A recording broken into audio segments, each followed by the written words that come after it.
Hello.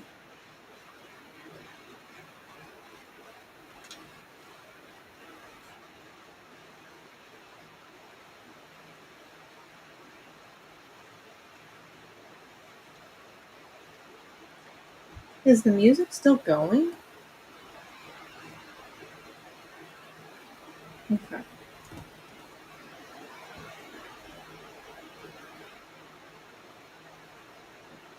I thought maybe the music was still going, but I guess it didn't. Alright.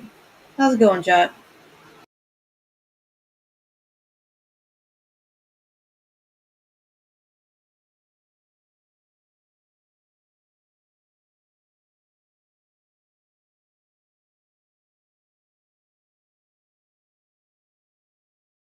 Assuming everything is going okay?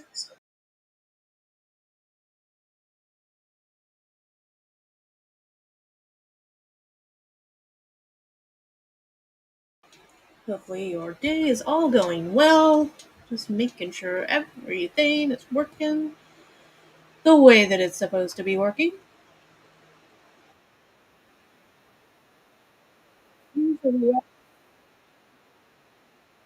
Alright. So let's get started.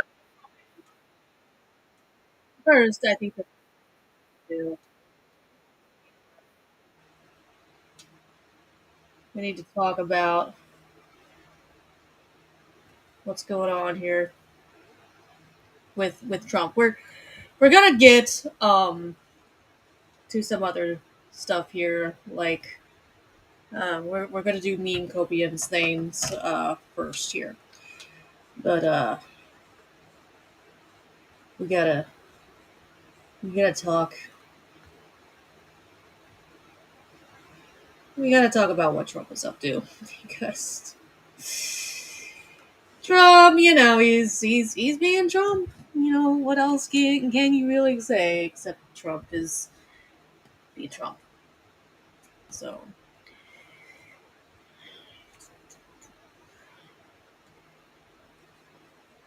here we go. It's gonna take just a second here. So the first thing that just popped up while I was getting everything set up here is this idea that the files were used. All of the announcing and giving all of the Kennedy files. So people have been waiting for decades for this, and I've instructed my people that are responsible, lots of different people, put together by Tulsi Gabbard, and that's announcing and giving all of the Kennedy files. So people have been waiting for decades for this, and I've instructed my people that are responsible, lots of different people, put together by Tulsi Gabbard, So yeah, and that's announcing and supposedly Donald Trump says that all 80,000 JFK files will be released tomorrow. Do you remember what happened when they told us that certain other files were getting released? Huh. Y'all remember that, right? Kind of hard to forget. Kind of hard to forget, chap. So, ooh, people can call me whatever they want. They can say I'm being a negative Nancy. I don't really care. But I'm like, does anyone actually believe this? Anybody? And if you do believe it, fucking why? Fucking why?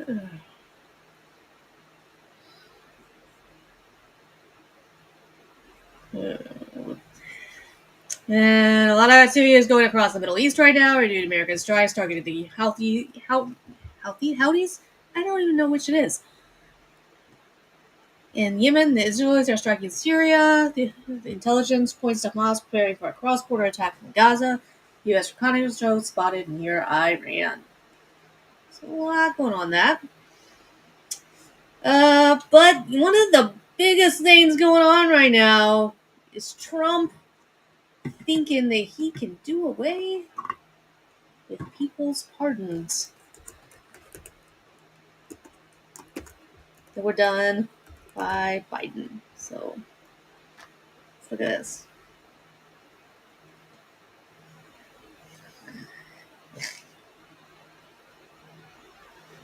So he's just got a whole bunch of things here. In order to receive a pardon, someone must be charged with or convicted of a federal crime. Blanket pardons are unconstitutional. Regardless of the auto pin argument, pedo Joe Biden does not have the authority to grant blanket pardons. And the reason why that's a bad legal take is because it is simply not true. He, in fact, does have the right and can do it just as much as what Trump can. And Trump would likely do the same thing as well. You know? So, yeah. And unfortunately, I can tell you the way that this works. Probably not gonna like it. Yeah. So, and it's a busy day for bad legal days when it comes to this issue. This is bad news for Fauci, Miley, J6 committee, and Biden's family members. An autopin can be used by presidents for administrative documents where pardons require a wet signature by the president. Nope. But this right here is this sums up how anyone with a brain is feeling right now. Anyone with a brain, with any sort of legal acumen. So what exactly did Trump say? We have it here. The pardons that Sleepy Joe Biden gave to the Unselect Committee of Political Thugs and many others are hereby declared void, vacant, and of no further force or effect, because of the fact that they were done by autopin. In other words, Joe Biden did not sign them. But more important, he did not know anything about them. The necessary pardon documents were not explained to or approved by Biden. He knew nothing about them, and the people that did may have committed a crime. Therefore, those on the Unselect Committee who destroyed and deleted all evidence obtained during their 2-year witch hunt of me and many other innocent people should fully understand they are subject to investigation at the highest level. The fact is, they were probably responsible for the documents that were signed on their behalf without the knowledge or consent of the worst president in the history of our country, Crooked Joe Biden. It's the closest I can get to doing a Trump voice, which is pretty pitiful, but it's the closest that I can get. So, yeah, this is another one of those examples of nothing ever happens. Thank you to @potentially criminal for teaching me that phrase. Nothing ever happens. A clock. So, yeah, and he is also under fire for this. A Brown professor attended a Hezbollah's funeral.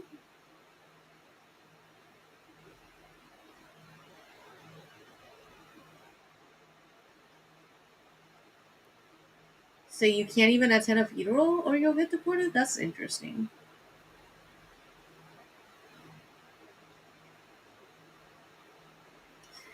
Dr. Rasha Alawaya, a Lebanese-born kidney transplant specialist and Brown University professor, was deported back to Lebanon despite a federal judge's order to delay her deportation.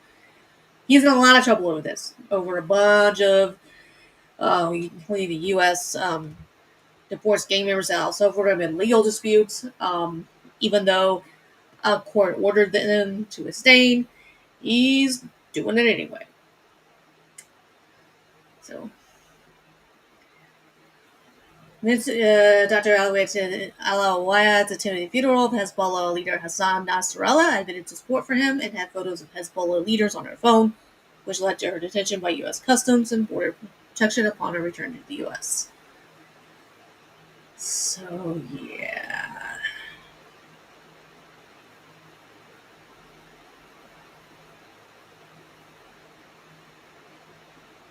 This is interesting. And ABC News reported that DHS has named Lebanese citizen Dr. Rasha Alawaya, who is in the U.S. on an H-1B work visa to teach medicine. Politico reports the photos and videos sympathizing with Hezbollah were found on her phone. I don't know. I don't know.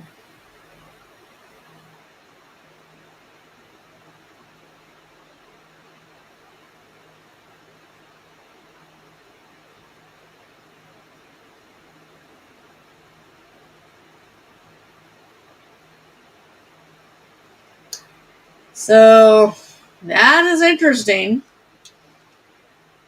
I think the big thing is if she's a supporter of them, why would she want to be in the U.S. when you think about it?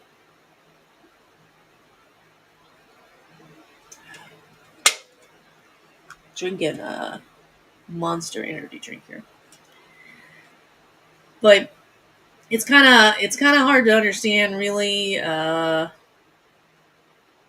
why she want to do that. So yeah, kind of an interesting conundrum there.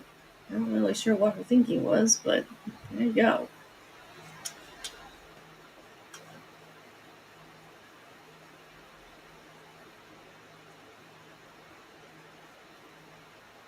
Like I really don't know.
Yeah, something's not right.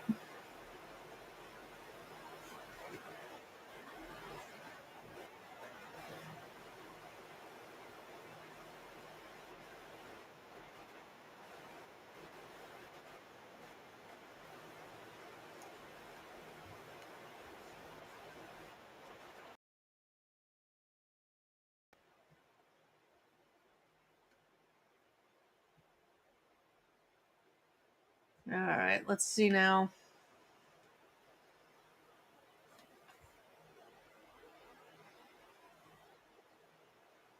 Taking off echo cancellation might.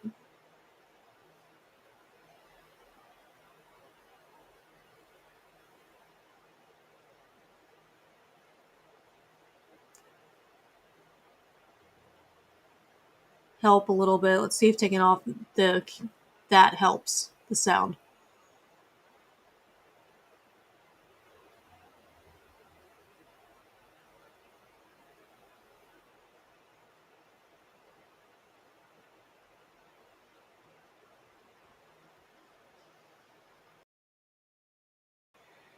I don't know. I think that there are times that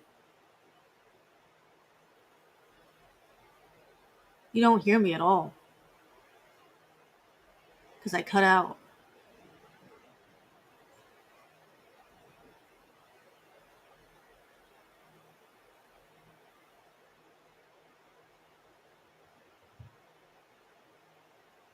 But there's a much bigger delay when I'm talking than what there actually is between words that I say.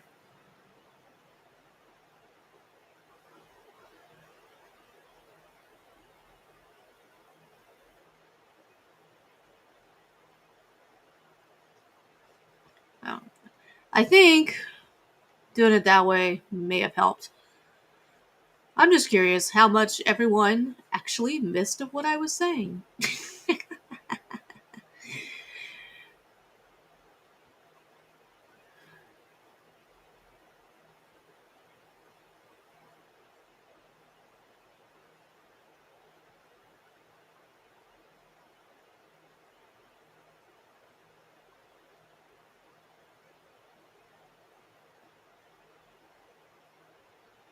Trying to get a feel.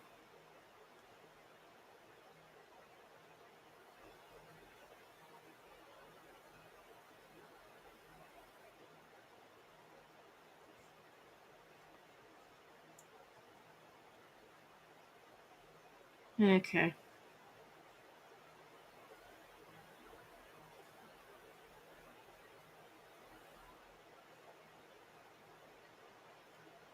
Alright, well, I'm going to assume that we're okay now. That's as good as it's going to get.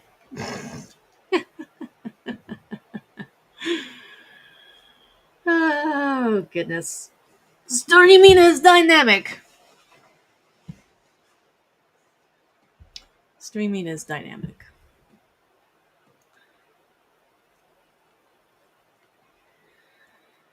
Alright, well, let's find Gobium. Let's find Gobium here. And let's find out just how interesting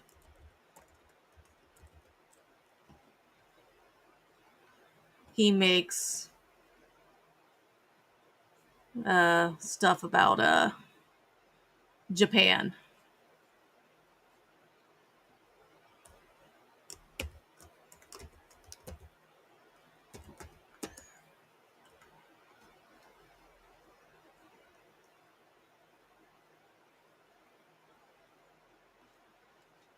But I gotta find the. He sent it to me on Discord, which I didn't see at first, but he did. And someone thought that he didn't send it to me, and I was like, I don't know.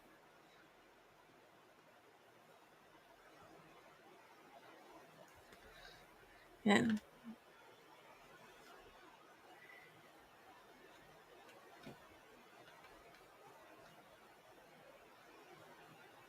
but he did. He did send it to me. And here we have it. So it's called Inaka Adventure. I don't know why it's called that. I don't know. I guess there's a reason for it.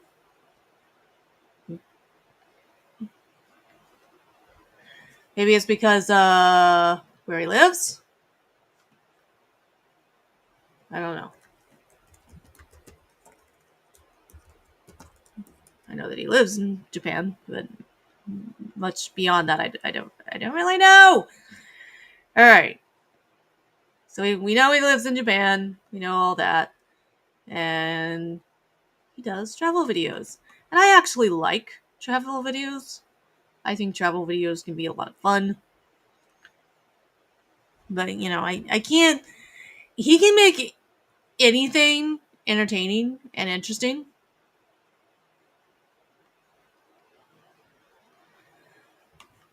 And I'm not like that. I can't make literally anything entertaining the way that he can.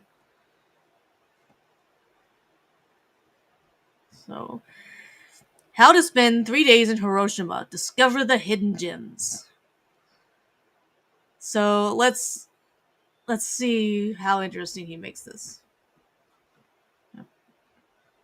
This incredible destination in Western Japan to see the ruins of the Atomic Dome at Peace Park, and of course, breathtaking Miyajima and its floating torii gates. And for the majority of travelers, that's where their trip will end, which is a terrible mistake that you don't want to make, because that's just scratching the surface of the incredible destination that Hiroshima has on offer. So in today's video, we're going to be searching for those hidden gems.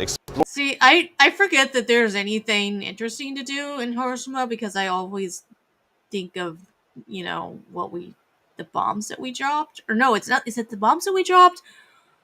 Or is that where...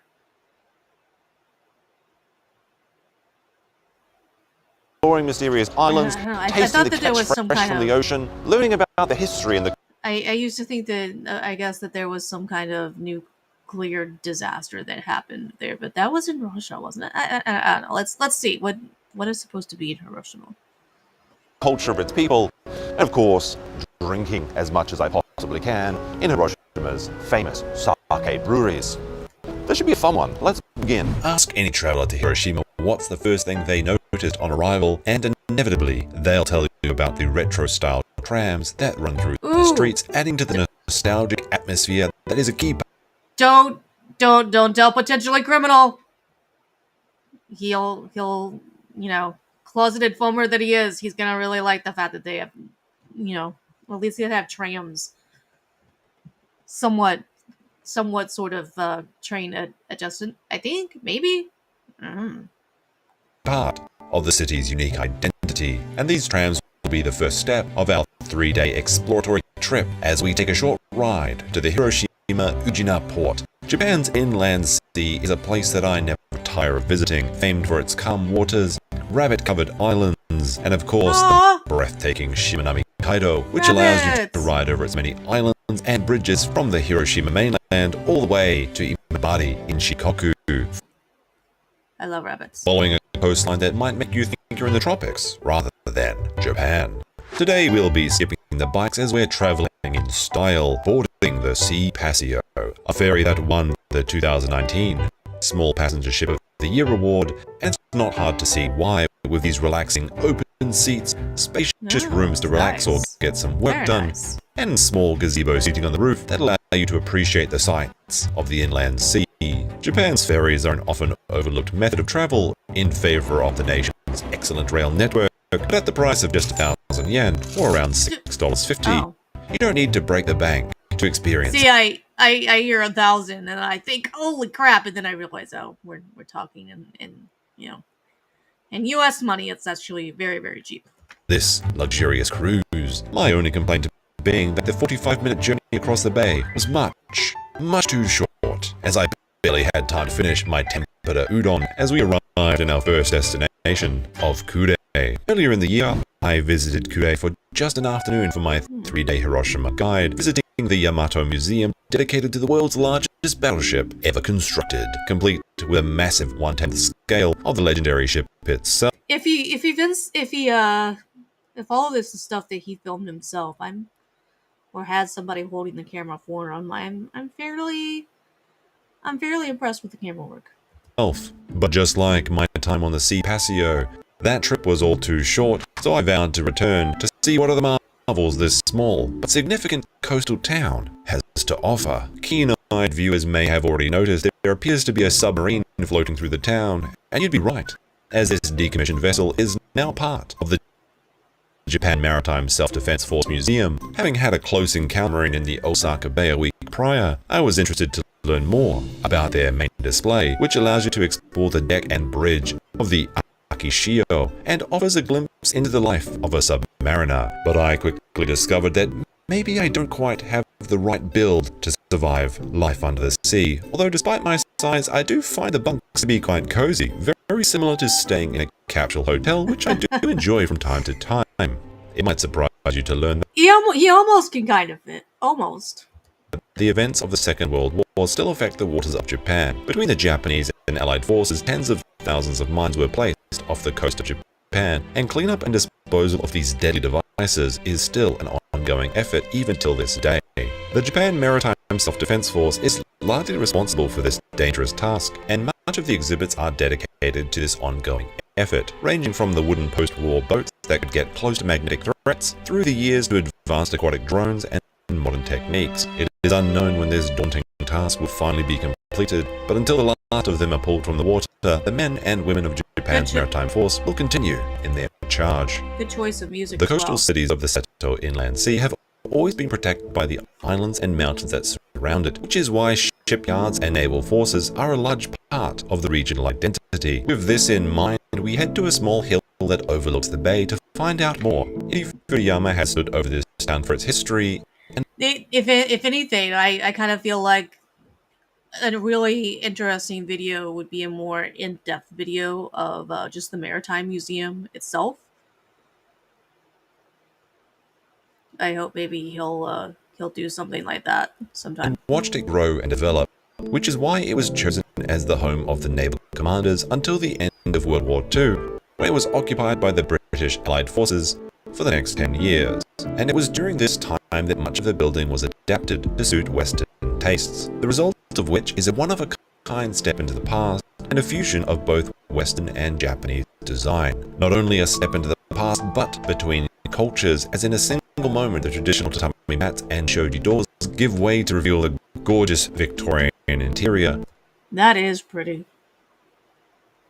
It's one thing that I miss, is that I don't think that, generally speaking, most what you see in the average typical American home is not this ornate. But we have a lot of mid-sized homes in Dayton where they have very high ceilings like this. And it's because of the architecture, and they have wonderful wooden paneling, very unique doors that you just don't see anymore. Rich furnishings and large windows gold like embossed paper walls. This home was truly the best of both worlds for those that were lucky enough to live here, and I can only look on with envy as I come to the realization that my salary will never even come close to what it would cost to build such a home. With the sun beginning to set, but still hoping to get a closer look at Kurei's fleet before heading to dinner, it's time to head back down to the bay and board a small boat. Sailing around the bay and up close and personal with some of Japan's active escort ships, and also to my delight, several of the newly designed submarines. The short cruise lasts just 35 minutes, but the experience was well worth it in my opinion. A truly unique view of Japan, and one quite different from the typical tourist hotspots, which are just a short distance across the bay. And having worked up an appetite, it's time to see what local cuisine is on offer. Trying regional dishes, as you can probably tell, is my favorite part of it. I've always wondered, since I can't eat wheat, if I would starve in Japan. I wonder how many different types of dishes I can actually eat in Japan. Any adventure, and tonight's meal will be fleet kaiseki, the Kurei Navy gourmet meal served at Satsukiso. Established in 1901, this restaurant has long been the favorite of naval officers, with multi-course meals sampling the finest local ingredients and flavors, really showcasing the seasons of Japan. I'm constantly astounded by just how affordable traveling in Japan can be, especially when away from the main tourist areas, as this excellent kaiseki cost me just 6,600 yen, or around $40 US.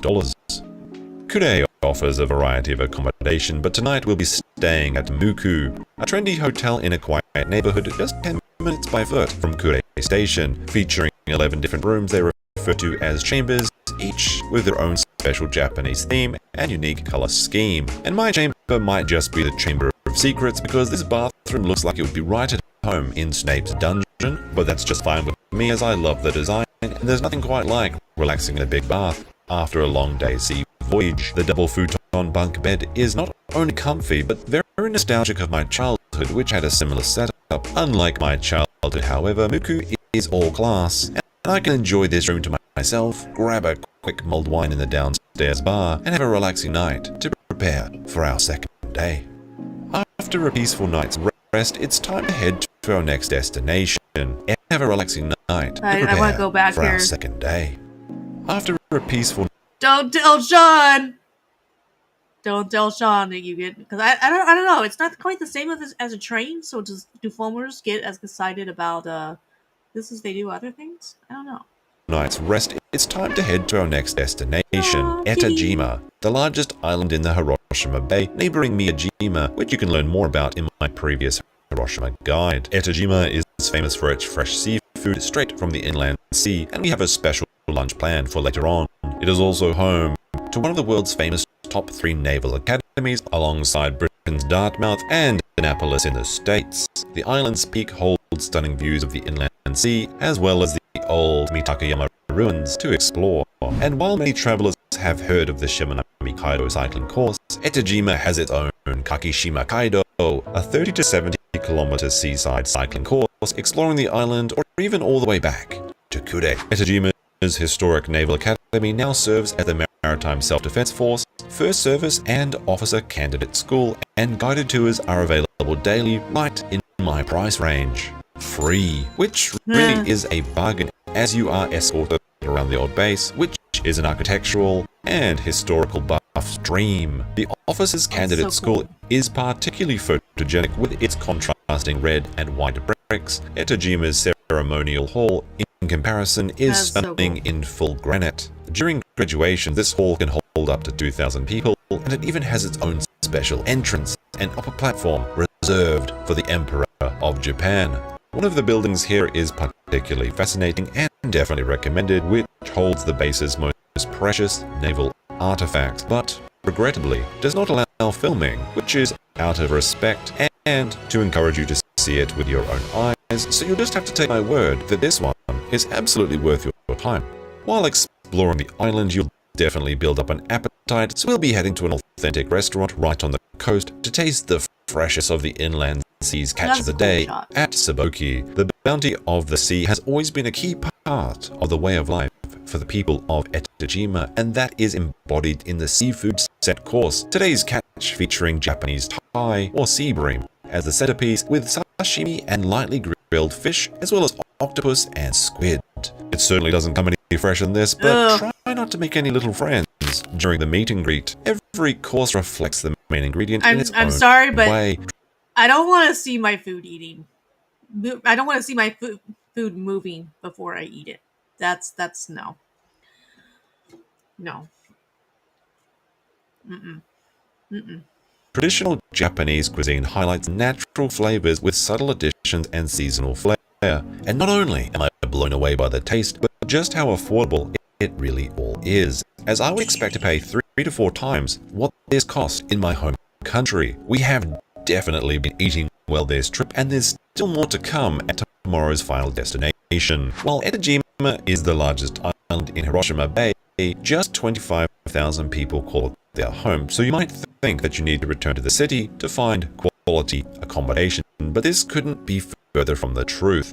In fact, one of the region's highest rated luxury hotels is found right on this island. Etajima So is a multi-award winning hotel right on the beach, overlooking one of the most picturesque torii gates, a shrine accessible with the right tide called the Navy Road that looks out towards the inland sea. Etajima So's rooms cater to those looking for relaxation in luxurious surroundings, enjoy a bath while watching the ocean roll in and out, or their in-room massage chairs. Perfect for an all-inclusive stay with an adjoining onsen for the complete Japanese experience. However, one word of caution from the wise: when checking in, you do need to check your seating before you sit down. Having thoroughly enjoyed the ocean air and sampling every last creature in it over the 2 days, it's time to take a ferry back to the mainland, where we'll be heading by train towards our final destination of Higashi Hiroshima. But first, we'll take a quick detour to Kaita town, just 50 minutes away from Hiroshima Station, to find out what life in Japan's Edo period was really like.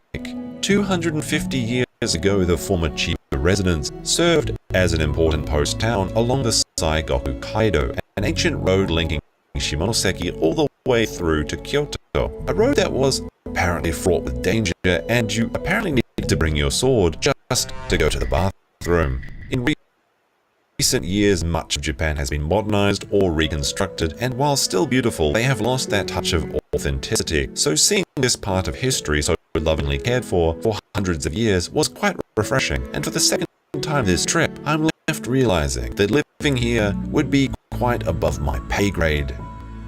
While the ancient Saigoku Road has been replaced, you can still travel where it used to be, and along the way find many shrines and temple as you go. And many of my favorite moments in Japan have been when I just let my feet decide which way to head and see where I turn up. After all, you never really know what you're going to find. But as you well know, there is one thing I am always looking for, and that is, of course, my next meal, which means we're hopping back on the train and heading to our last destination, Saijo, known as the sake capital of the world. Saijo's natural environment and geology create ideal conditions. It's so funny when of the world. I don't know if it's supposed to be that funny, but it strikes me as funny. Yeah.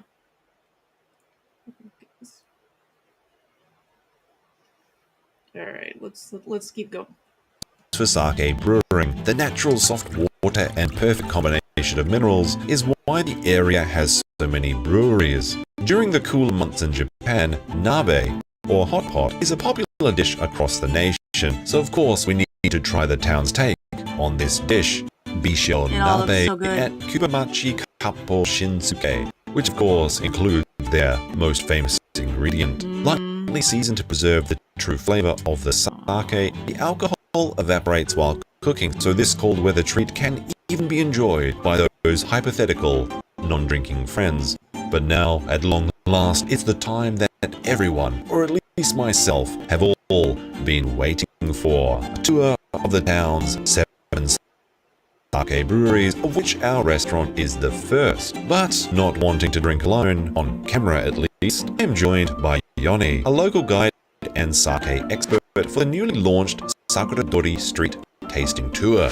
And before I sampled enough of the town's specialty that everything became a blur, Yone explained to me just how much really goes into the process of making sake, which I absolutely remember, provided there is no one asking me any questions about it in the comments. All jokes aside though, as someone who thought they liked sake before, I never really knew how many varieties there are.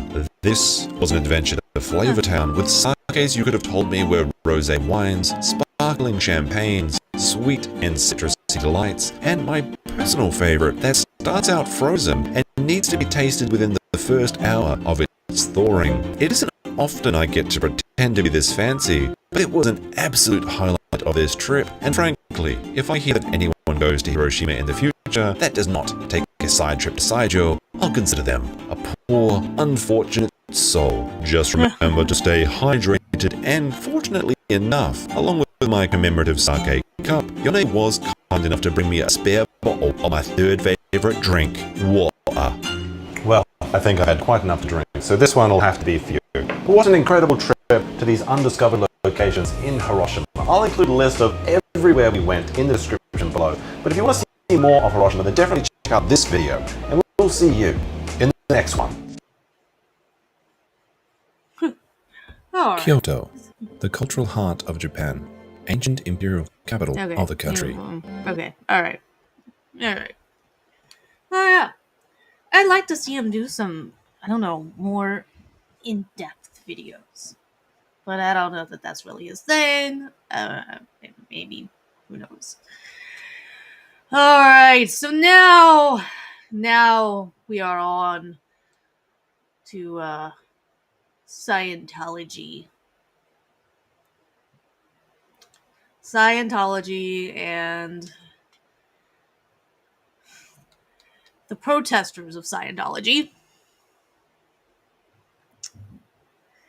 So to do that, we're gonna go to a YouTuber that probably most of you don't know, named Laura. Let's see if I can.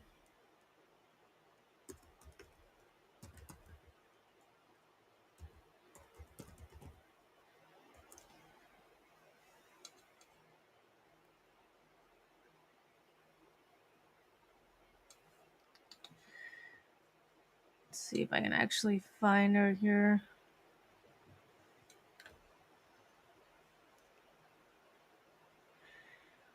Lore of DOA is live. Well,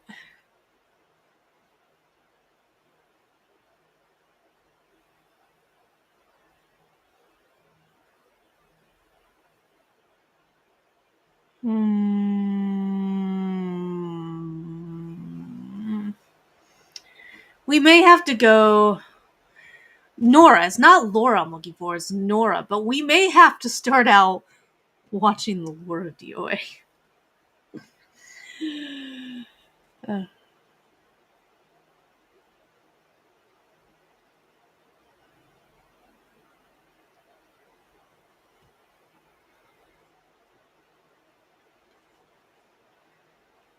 How long has he been going? Okay, so we can start at the beginning here.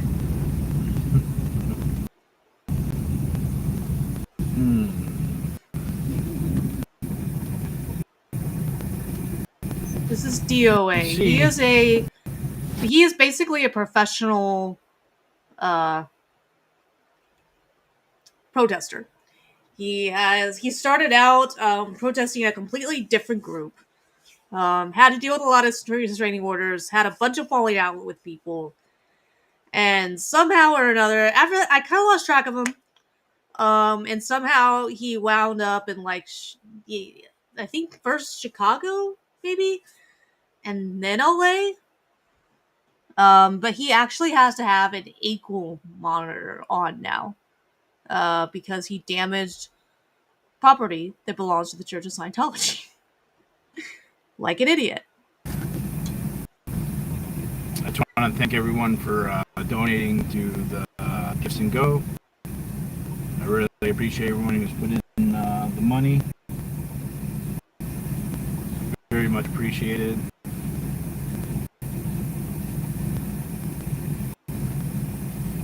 It just makes me feel so good that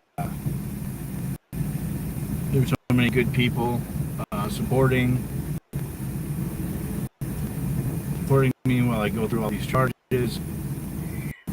I think it's wild that he had people willing to donate to get him out of jail, but I mean, good for him, I guess.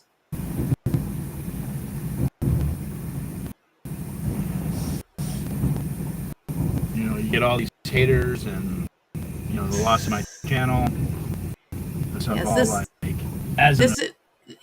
This was not the channel that he lost. He had another channel that he uploaded stuff from another YouTuber. And this happened apparently about 10 months ago. And there's a video that we can watch by Nora that'll explain who some of these people are. But yeah, for some reason after 10 months, she decided to copyright strike him, and we're gonna speed him up here a little bit because he's going slow. In fact, on one psyche.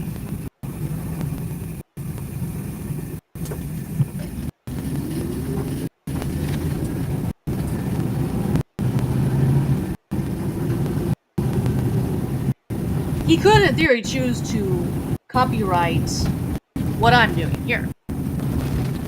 Saying, yeah, right to do this. Still blocked. My channel's still gone. But, you know, the thing of it is that's the quickest way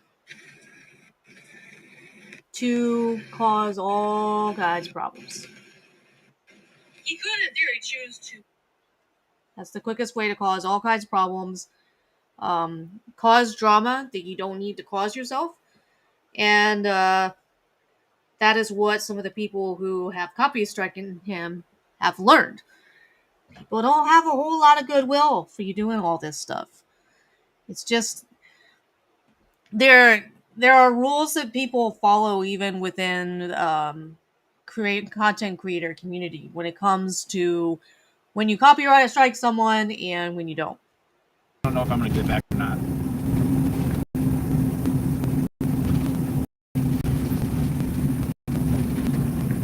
Just not sure.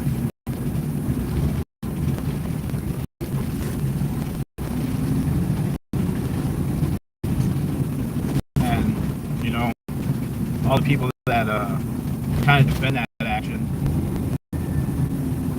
and aren't saying anything. It's the same kind of thing. Everyone just goes along to play along. Everyone's quiet. I reached out to a few lawyers for copyright lawyer.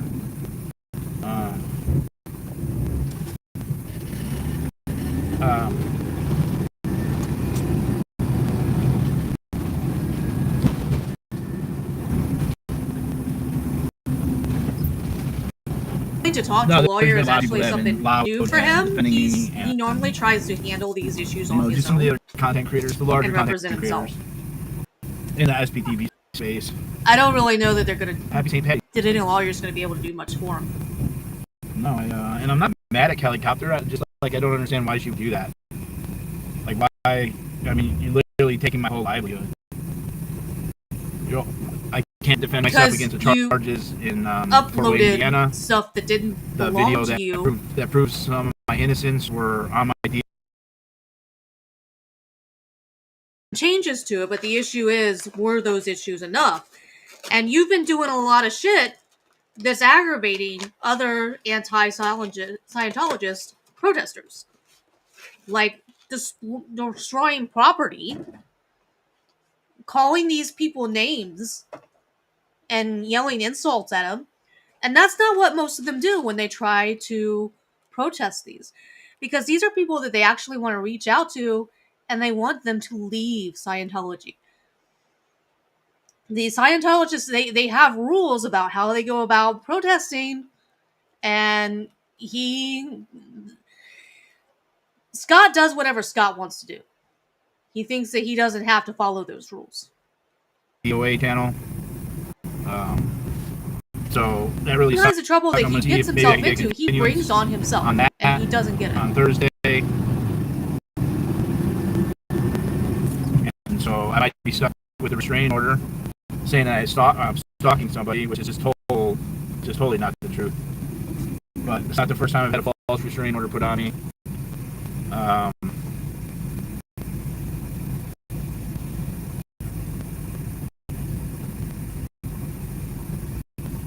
Get him back.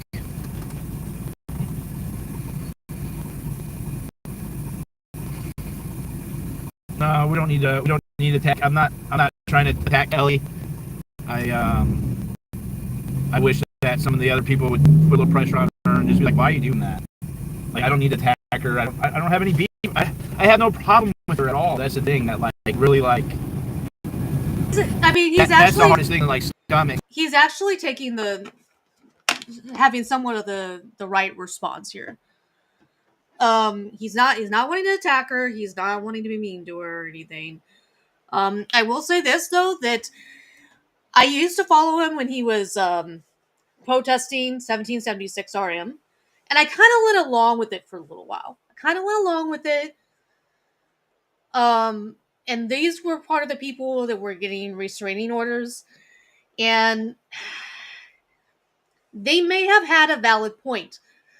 They would follow these people to different states, and wherever they were at, they were protesting him and these two other people. And I don't know. I don't know that it's fair to say that these were false and uncalled for.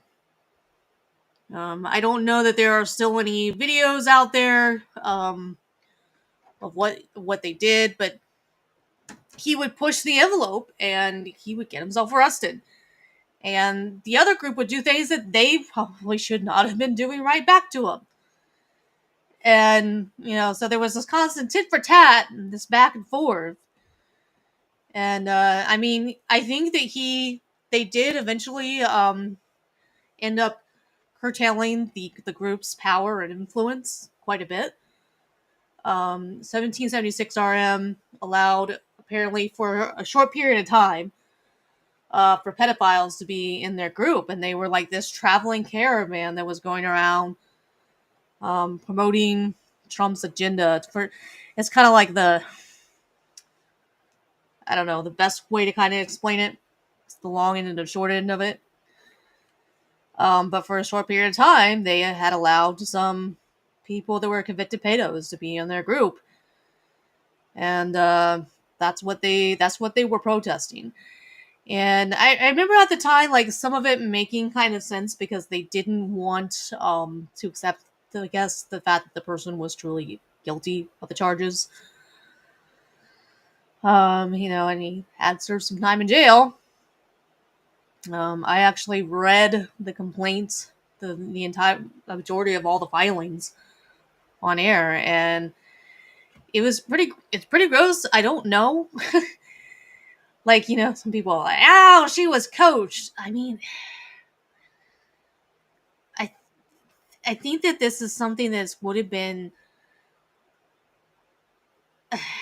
hard for it not to be obvious that the child was coached. I just don't believe that. And he ultimately ended up pleading guilty and serving some time. But let's go back here. Is that I shared an But it's not going to do interview him any good to attack her, and I with don't somebody really who know that. was like who was upset about what happened.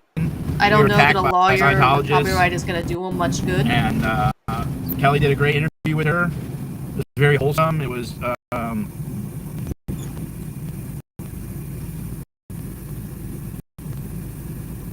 yeah, I contacted her.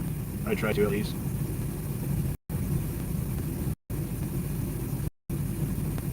Yeah.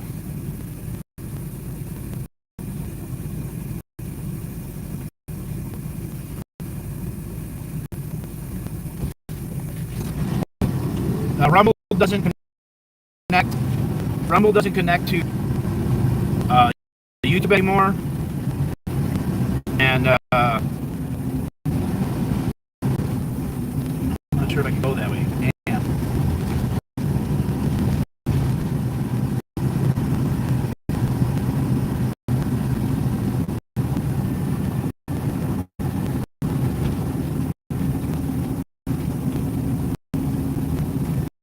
I can't, like, I'm not sure if this celebrity or is the media productions on Sunset.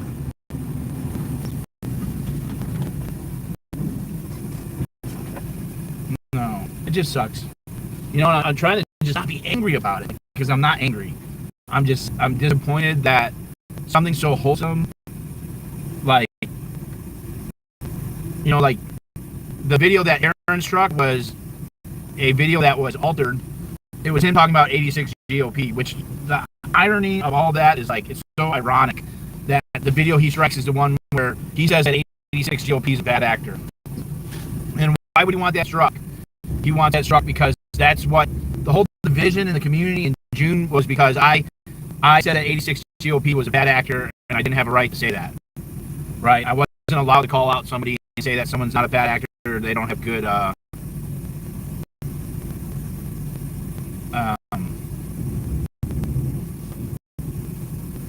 it was just how that it was on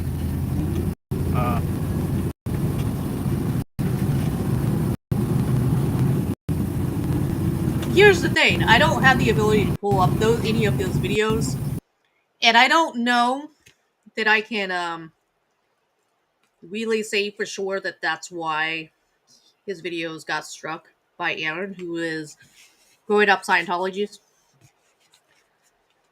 I believe it's the channel. But here's what, before Scott came along, when they were protesting, they didn't make the protesting about them.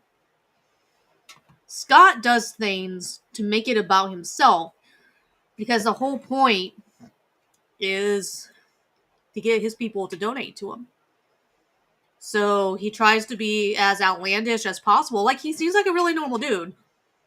But I can pull up, we might have some time here to pull up the videos of what he actually did that has Aaron of growing up in Scientology and the other person, whose name I don't know off the top of my head, but we'll be able to get that pulled up. That has some of the other people upset with him. His behavior gets outlandish, and he justifies it as free speech. But the problem of it is that it toes the line of what you should really do, and then he does things like destroying property that isn't his. It's not free speech. You can't destroy other people's property. I think it should be fine here. You know, that, I mean, it's just, to me, it's the biggest thing, like, fuck it. Like, I don't care about the channel. I mean, I care about the channel, but, like, that channel doesn't define who I am. The amount of financial support and just support from everybody since coming out of Protesting in jail general has been defines who very you are. heartwarming and amazing. You hear about the content more than anything. And if you watch him for any length of time, you know that. You figure that out.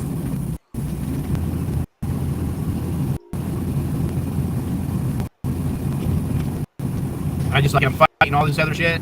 Those restraining orders were filed right in June, right after the occupation, right after they tried to revoke my probation in West Virginia because LAPD contacted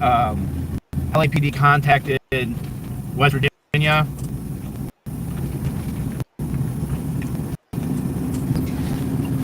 No, like, I just don't have any hatred for Kelly. Like,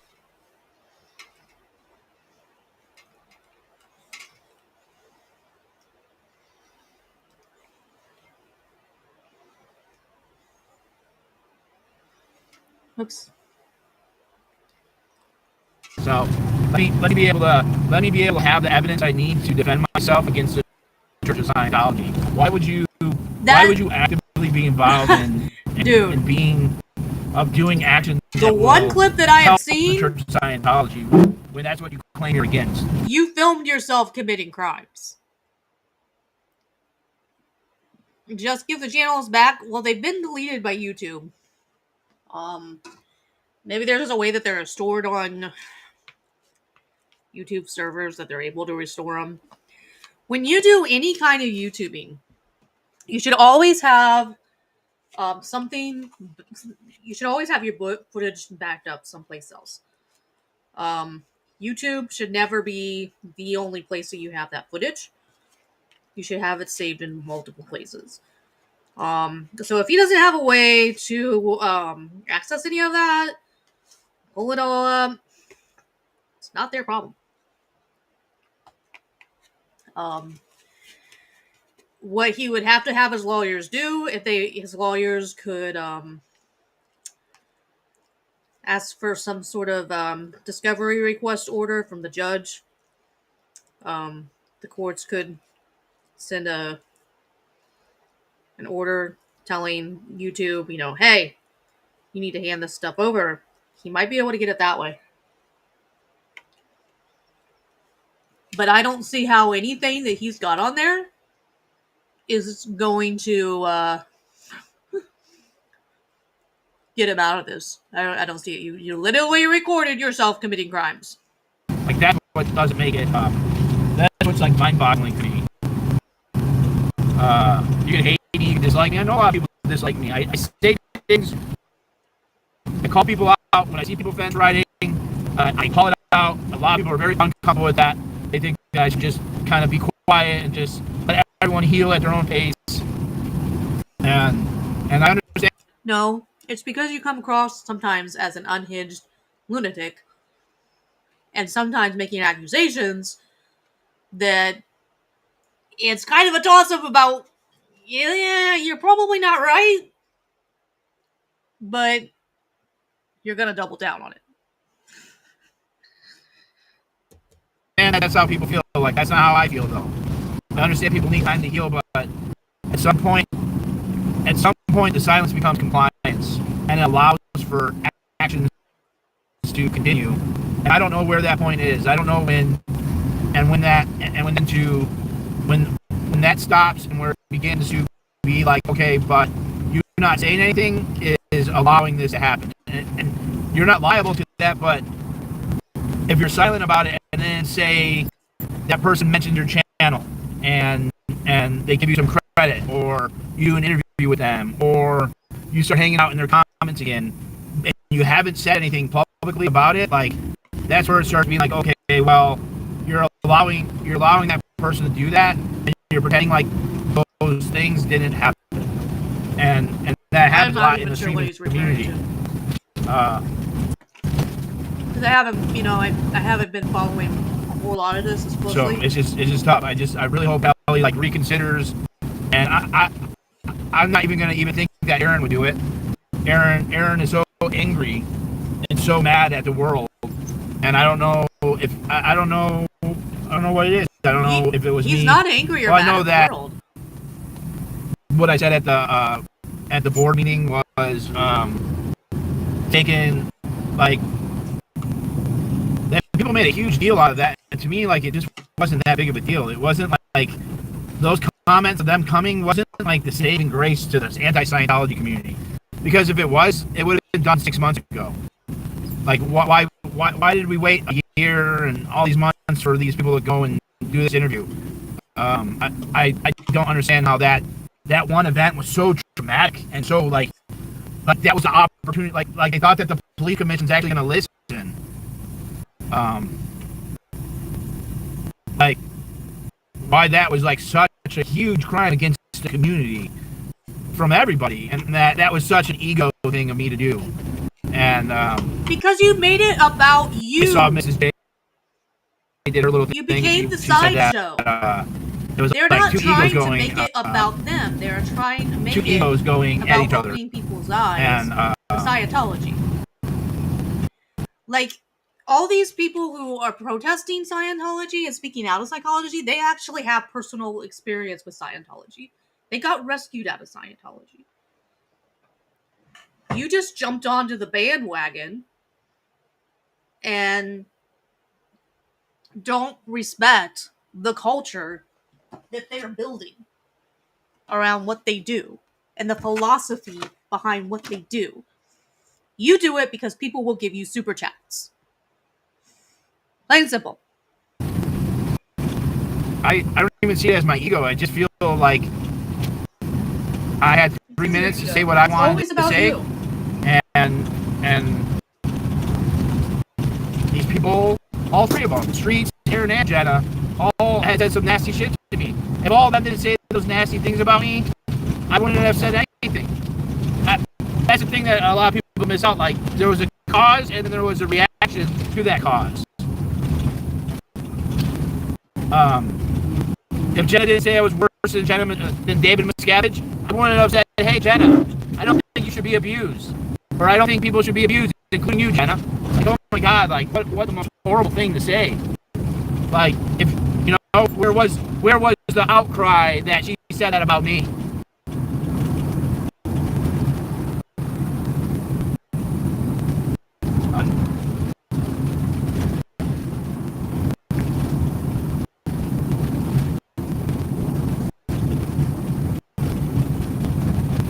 And yeah, like, I don't know. I just disagree with that sentiment. That was just me. Like, and yeah, it made me feel good. And maybe that was a selfish thing to say. Maybe it was selfish. Maybe their speech, if I wasn't there, maybe their speech would have ended Scientology or would have gotten the police commission. I mean, I don't know. I just don't think. I don't know. I just don't.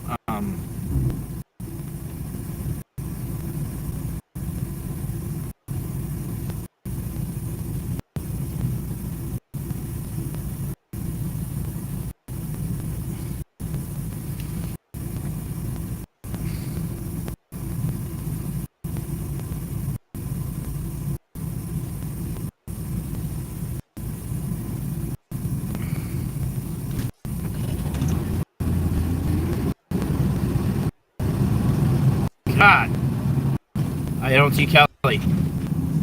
He has an amazing ability to not put himself in other Can't unwrench her. It's crazy. I can't unwrench her if I don't see her.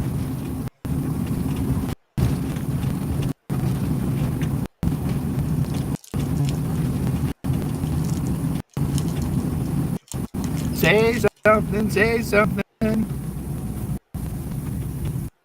I mean, Laura would have talked me out of going over there. Laura talked me out of going over to the courthouse to, like, bullhorn Aaron. I was gonna bullhorn him, and Laura was like, "You shouldn't do that."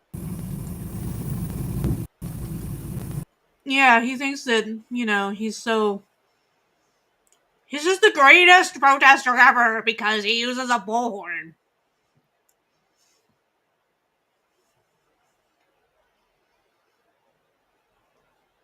When all he does is he makes a nuisance of himself and his message gets watered down because he made a nuisance of himself.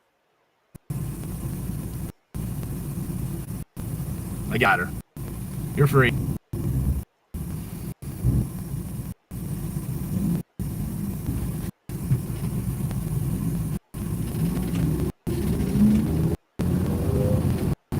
Fucking weirdo.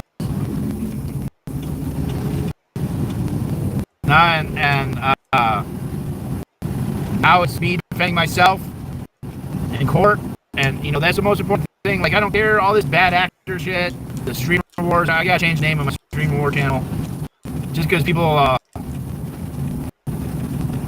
really took that whole streamer wars and ran with it to the context, and I'll eventually put it back to streamer wars, but people have this like made up belief in their head that like there's this like war, or like, I don't know, it's just so insane what people believe it is.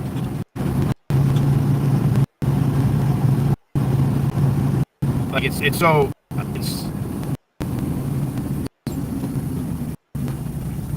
but Scientologists, their understanding of some of the nuances of jokes aren't as polished as some non-Scientologists. A lot of jokes go right over all out of their heads. Not necessarily in a bad way. It's just they take everything a lot more literal. They don't understand the humor of it.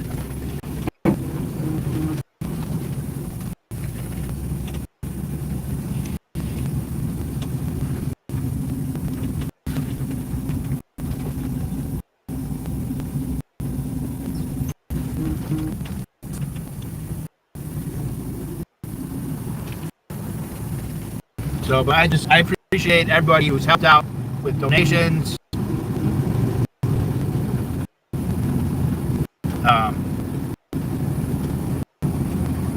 Laura misses out on a lot of my jokes.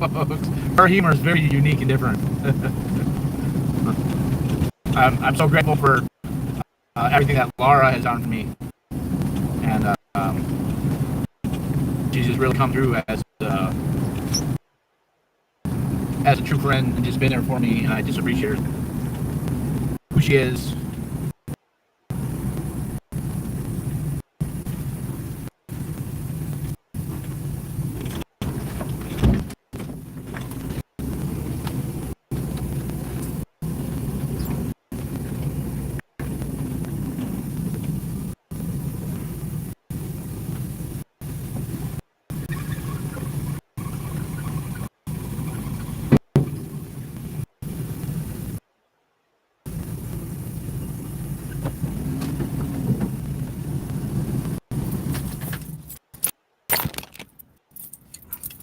Yeah, thank you, Miriam. And that's there's a whole community of people like watching Perth audit in Australia, and Miriam, and Dodge was there, and Kirby's mom, and the Sweets out in Colorado protesting, and Korn and them out in Chicago. Rika is talking to another ex-Scientologist. These are all people that have been ostracized, that they're causing division. Yet they're all out there nationally, all out and about. Before Scott came along, I don't think that there was any drama on these channels. I don't think. But my focus creates will drama definitely be wherever he goes. moving away from all this stuff, and it takes time to readjust, and you can't expect somebody to just quit being a drug addict or anything instantly overnight. It's a very slow process. I don't know that I can stand to listen to him anymore and his lack of self-awareness. So let's go to Nora here. And the person who did the copyright history has released a statement, and we're gonna. I hadn't listened to the whole thing here. I only heard part of it, but I had some thoughts.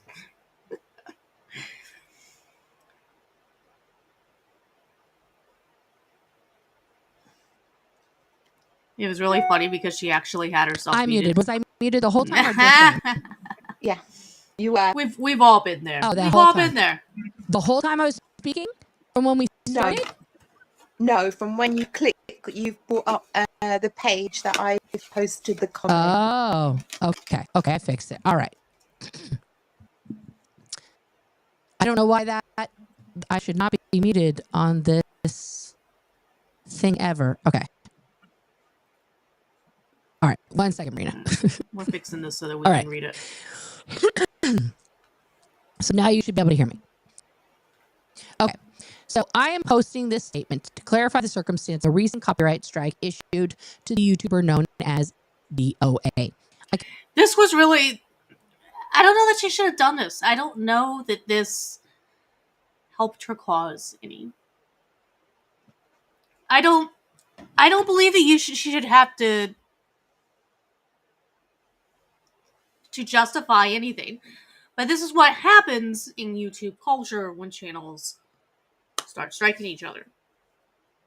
It creates this drama, and you feel compelled to try and respond in some way, but I don't know that the way she responds here helps anything. I confirm that I filed one strike on the DOA channel due to the unauthorized reproduction of a portion of my live stream, quote, asking Londoners if they want to join a cult, which is here. Okay. Her stream is 1 hour and 25 minutes. 1 hour, 25 minutes long. It is from 10 months ago on May 11th. Okay. Go back to the post here. Ooh, you can tell what date it was. Good for you. Like, you will see that she tries to go on and she tries to make a big deal about the date. Now, maybe under the circumstances, the reason that she copyrighted Striker, I don't know, maybe the date here is relevant. But for YouTube's purposes, it doesn't matter if you copyright strike it a year. It doesn't matter if you strike it within the week. You're saying that it was not their information to post. Okay? End of story. And if that material belongs to you and you provide enough evidence for them that it was not transformative, that it was not fair use, they're gonna side with the person copywriting you. DOA uploaded a direct, non-transformative copy of my content without any commentary or attribution, which is a clear violation of YouTube's terms of service. The infringing video has since been removed. Should DOA choose to re-upload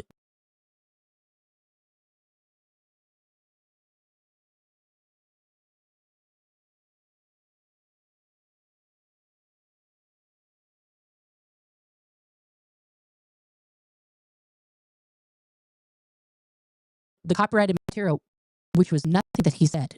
No one ever said he was going to put that video back up again. This is a threat. I will pursue further action.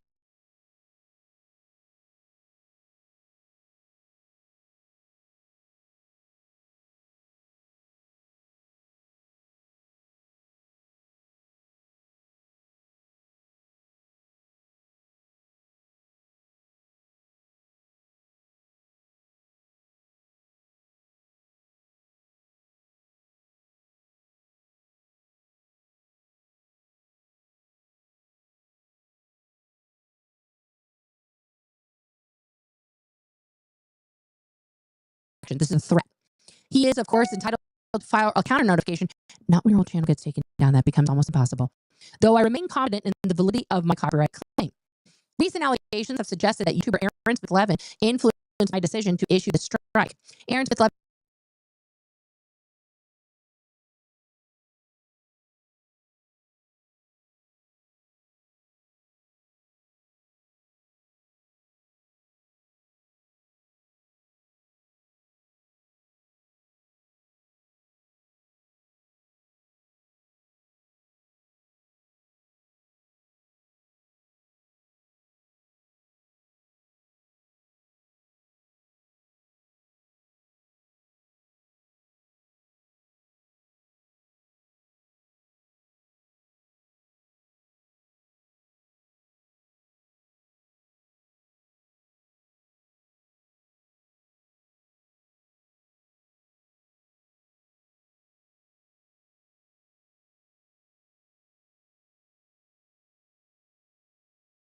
Levin has never requested or influenced my actions in this matter. The assertion that I acted at another's behest is both insulting and wholly unfounded. My decision was based on the infringement of my intellectual property, combined with concerning behavior of DOA that I do not support or wish to be associated with. Yet the video remained for 10 months, Kelly. This includes incidents surrounding his arrest and his disruptive actions at LAPD commissioners meeting. I found his actions to be destructive and disgusting. Furthermore, I addressed the misinformation disseminated by Nora on her What's Up with Nora YouTube channel. You can just at me, Kelly. You don't have to anyway. I've never issued a false copyright strike, nor have I been persuaded to do so, nor I am in the copyright crew. That name is really sticking, guys. I'm kind of proud of that. Or coming for other creators. I don't know about that. And I did say that was alleged, and in my opinion, but nobody can hear that portion of it. As she mentions in her recent live stream, where she issues a red alert to second-generation former Scientologists. I really do think we are on a red alert, though. I still stand by that contention. That is my opinion, and I stand.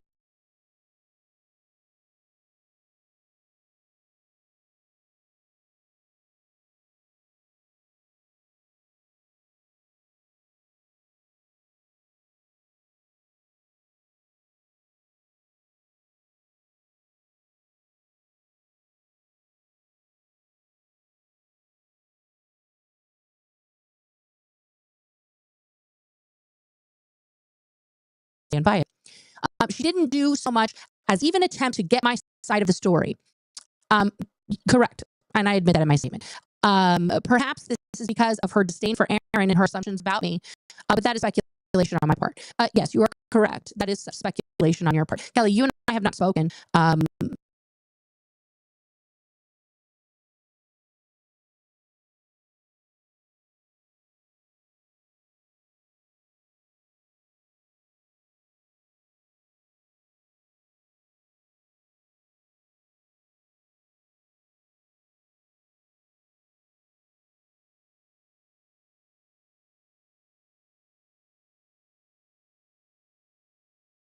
For months. The last time we did was via Signal. The last community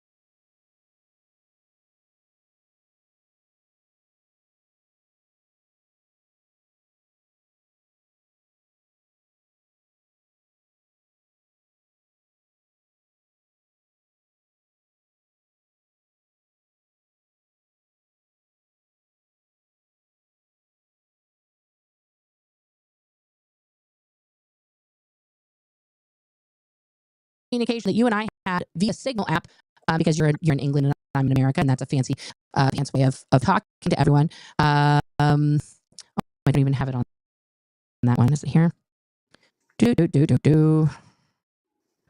Was on January 9th of this year. You say, "Hi, it's Kelly. I accepted the message request," and then I said, "Hey," and that's it. That's the entire messaging that we've had. Yes, I could have reached out to you. You could have in turn reached out to me about a myriad of things. And I will be honest with you, Kelly. Part of the reason why I have not reached back out to you is in regards specifically to the interview that you did with Andrew Gold, in which you voiced what I consider to be, in my opinion, and what is generally understood to be transphobic comments. So I really didn't feel like you were an ally or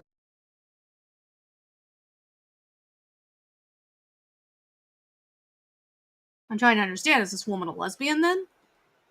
And that's kind of the root of the issue? Did she? What? And I'm curious what the transphobic comments were actually. Uh, you know, saying that there's only two genders. It's not transphobic. Believing that marriage should be between a man and a woman. It's not transphobic. So it. I don't know what exactly these statements were. I don't have a way of going back and reading to them, but it's a difference of opinion in the way that you should live your life. That's it. You have your opinion. Everything that you say, it's my opinion, and it's not an endorsement of everything. Well, you definitely aren't endorsing her right now.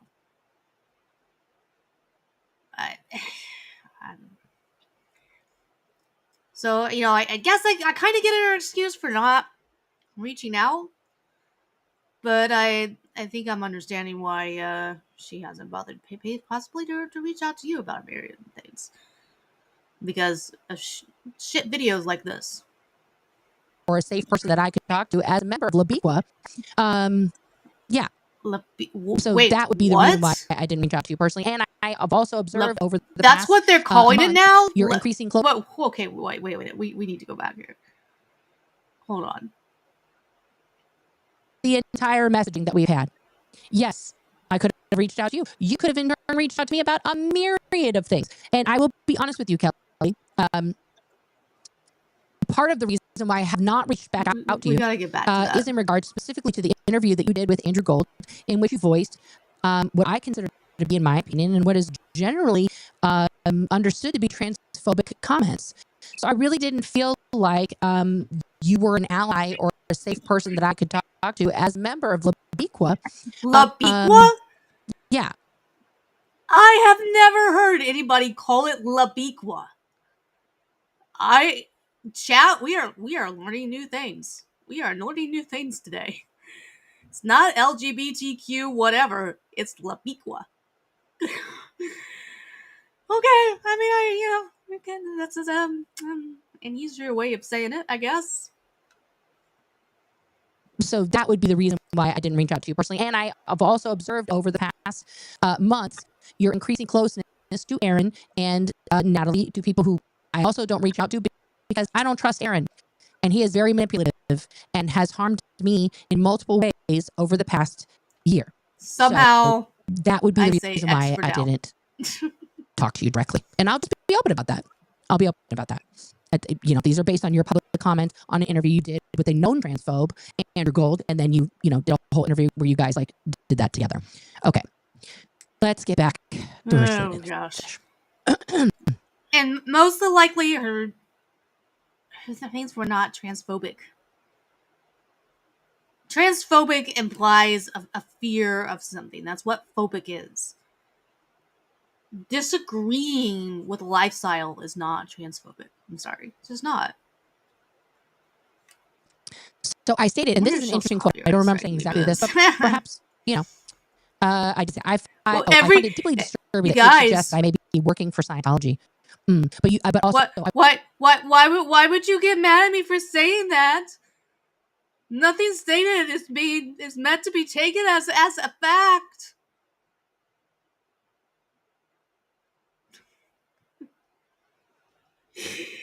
It's my opinion and my opinion alone, bless God. I would push back on that, Kelly. You don't find it distasteful that Eric Rader has made a list of people that he calls pro-Scientologists and put me and Laura FM and several other second gens on that list? That's okay with you. You support that. Okay. That is kind of crazy, though. Like, if you're going around making those kind of lists.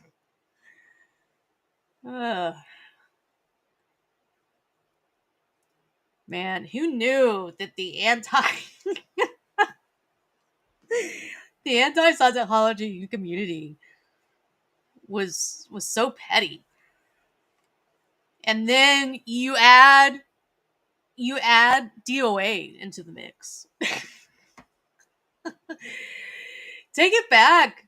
Maybe there was drama within this community before DOA ever got in there. DOA just latched onto the drama and poured alcohol onto it. Took the fire and he added lighter fluid. We didn't start the fire. Particularly distasteful. Nor states this is proof beyond a reasonable doubt that Aaron and company are doing the work for Scientology to hurt a protester. I'm pretty sure I said allegedly or in my opinion in that sentence, so that was a nice cherry pick.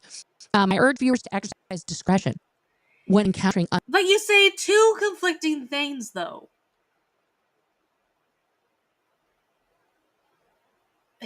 This is proof beyond a reasonable doubt that Aaron and company are doing the work for Scientology to hurt a protester, in my opinion. What forking sense does it make for you to say reasonable doubt? This is proof beyond reasonable doubt. But then add, well, my opinion. Like, what? Huh? And if you, like, saying your opinion means that you could be wrong. So why state something so inflammatory if you, in fact, don't believe that it's true? Why? Why would you do that? Oh my gosh. Unsubstantiated claims and rely on factual information from reliable sources. Thanks for the implication that I'm unreliable and don't use facts. Also slander. I also request that NOR conduct a thorough. You said though that your stuff shouldn't be taken as fact. So how was it slander for her to say any of that if nothing that you say is supposed to be taken as fact? It's just your opinion. So then isn't what she is saying then her opinion? I mean, you could technically try and sue someone for slander or whatever it is you're calling it, but I don't, I think a judge would look at both of your guys's and be like, why the fuck is this in my courtroom?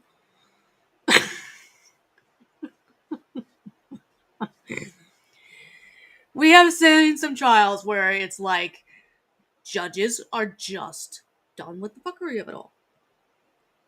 Just done with the fuckery of it all. And these people could try to use the hand of the law if they want to.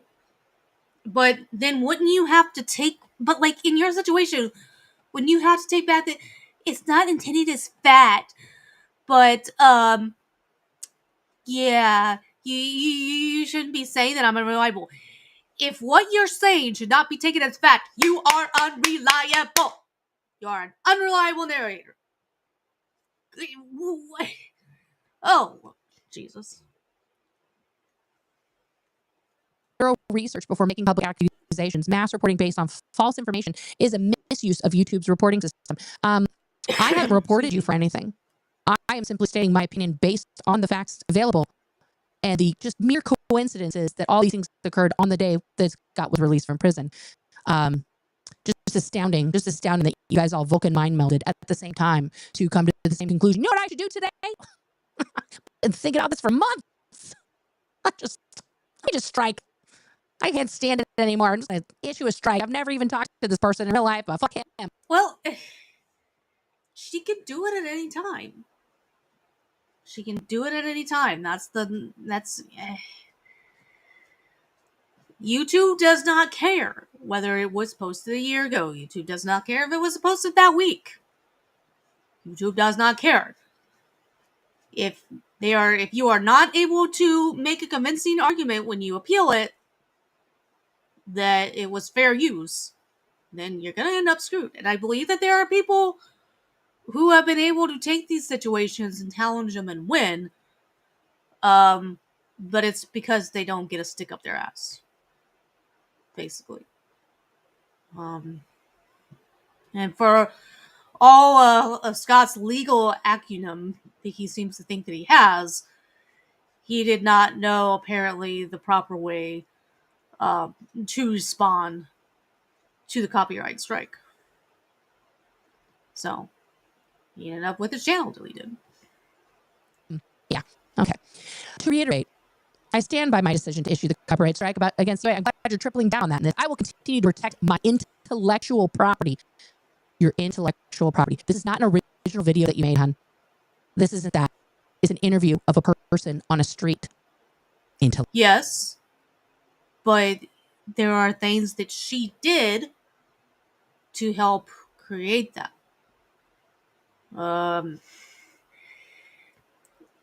Intellectual property rights,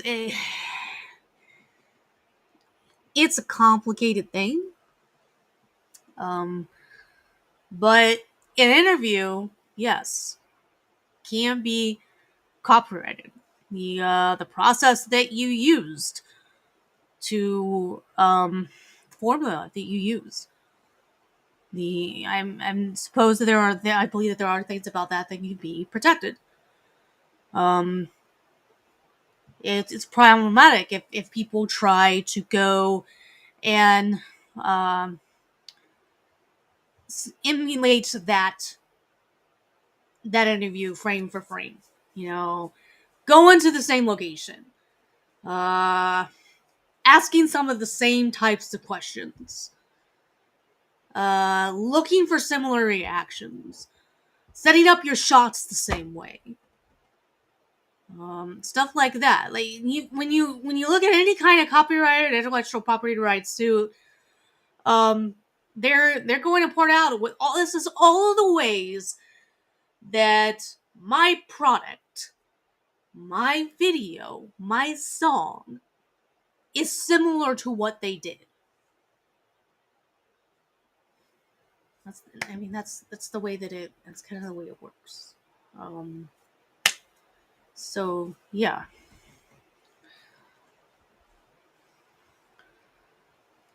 An interview is something that she can protect the finished copy of that, the editing, etc.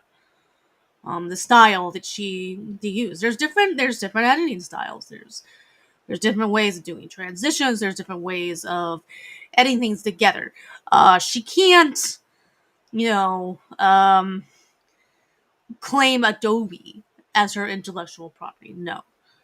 She can claim what she recreates using Adobe as her personal property. Allegedly, what I'm doing right now, it's legal and it's considered commentary and transformative because I'm stopping it quite a bit. I'm adding insights. We're on the same side. You're using a square. You're overlaying the screen. I'm not. I decided to make mine a circle. Now, let's say if I wanted to do a stream and I wanted to mimic everything about what you did here. That could potentially be a problem. What if I wanted to start, making a square on my screen, and I wanted to make that a similar shade of, I guess, green?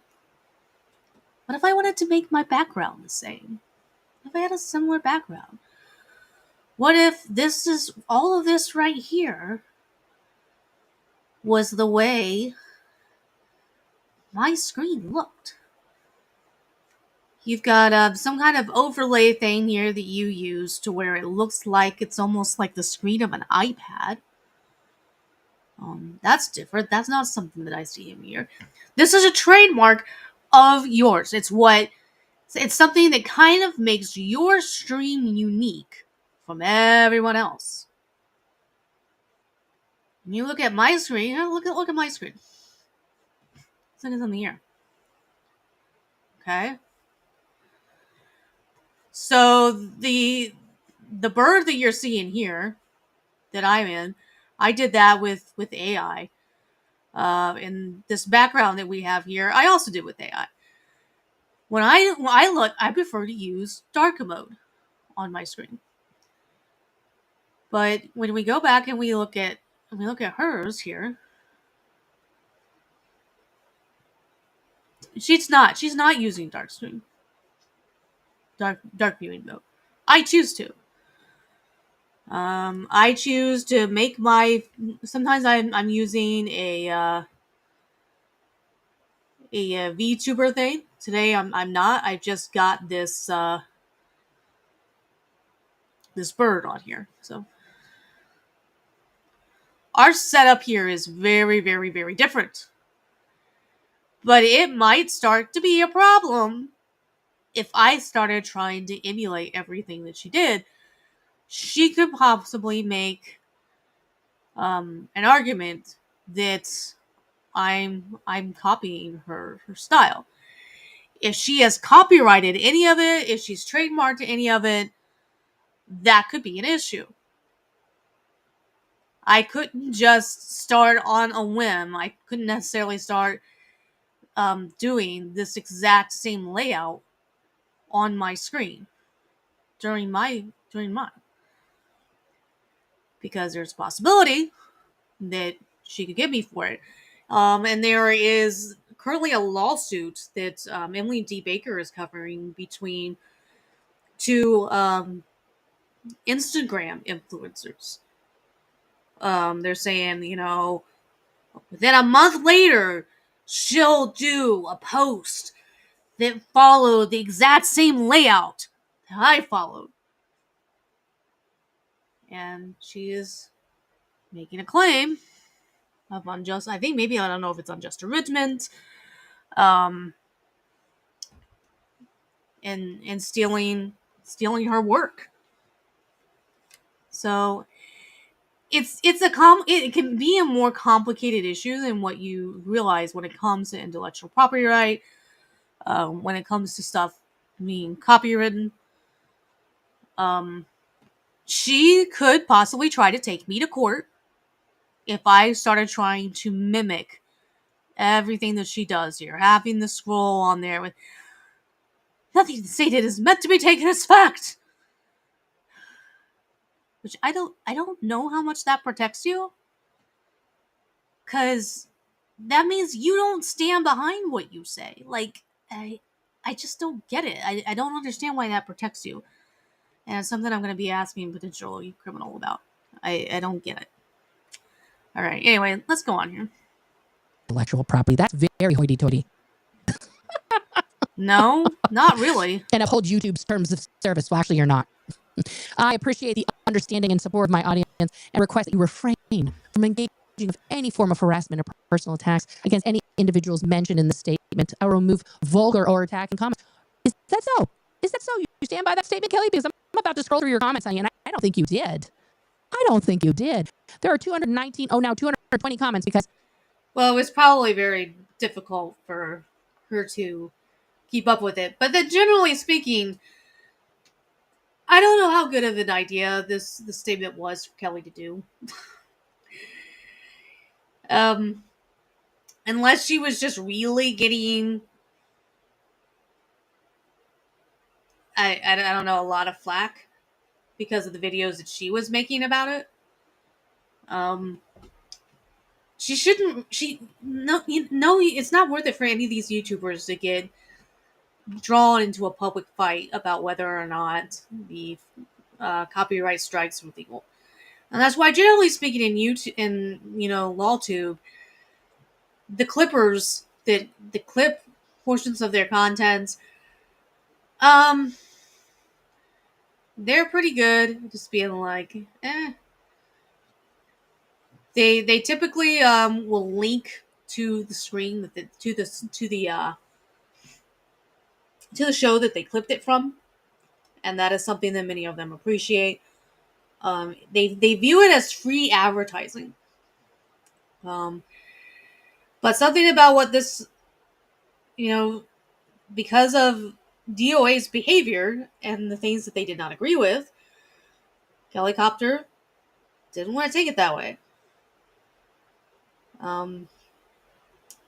But yeah, the idea that an interview can't be intellectual property is just not true. It's, she has, like, I'm just saying, you have a whole theme here that you have a brand, basically, with the way that you have set this up, and you probably keep that brand pretty consistent. You could sue me if I decided to try and copy this look. It happens. If you don't believe me, go back and watch some more LawTube. I don't know what else to tell you. Our friend here, Marina, had to reissue her comment. Okay. All right. That's the one that we couldn't see. And she's requesting in this comment for her to retract the strike. Nobody could see that before because she was trying to be helpful and put a link in there. Okay. But let's just see here in the comments. You know, she's going to take down any vulgar or insulting. What did she say?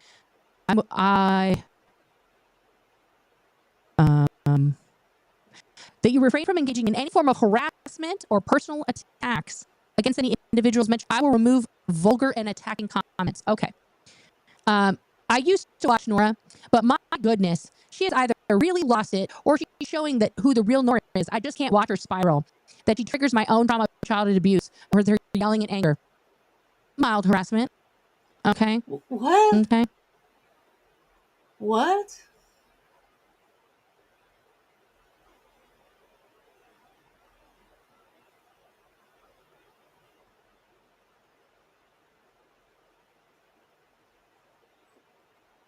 What? So she's not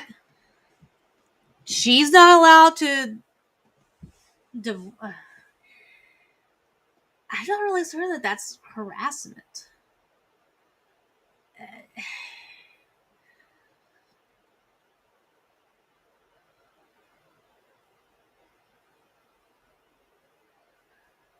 I just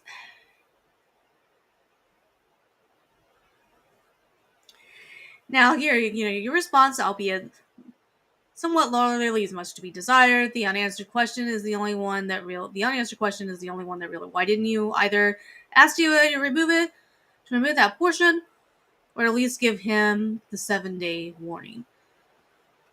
Well, they didn't. They don't have to. They really don't have to. And I guess I think it's weird that for people to have to justify it to anyone. I don't get that. People were yelling a lot here. Those who, in my opinion, are scammers. That's harassment. Too lazy to do actual work. I don't think you understand the difference between harassment and defaming someone.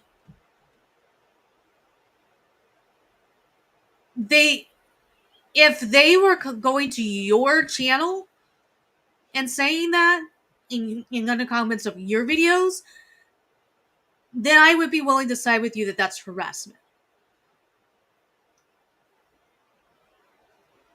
Okay.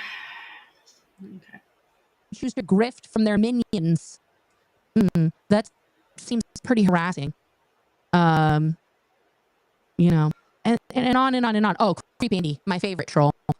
Nora just lashes out. She has no self-control. Harassment. That's slander. Not true. She doesn't even get any facts before making her videos. Also bullshit. If it's bullshit, then why do you say that nothing you say in your videos should be taken as fact? I don't know. Watching you now and reading these comments, there's a part of me wanting to side with them on this issue. Both sides here are neither really wrong, but they're not really right either. There's no winners really in this debate. Kelly should have kept this statement much leaner and much shorter and to the point if she made one at all.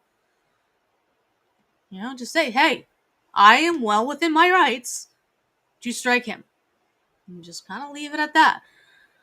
She, she didn't have to go on about Nora being a source of, false information or anything like that. She didn't need to go there.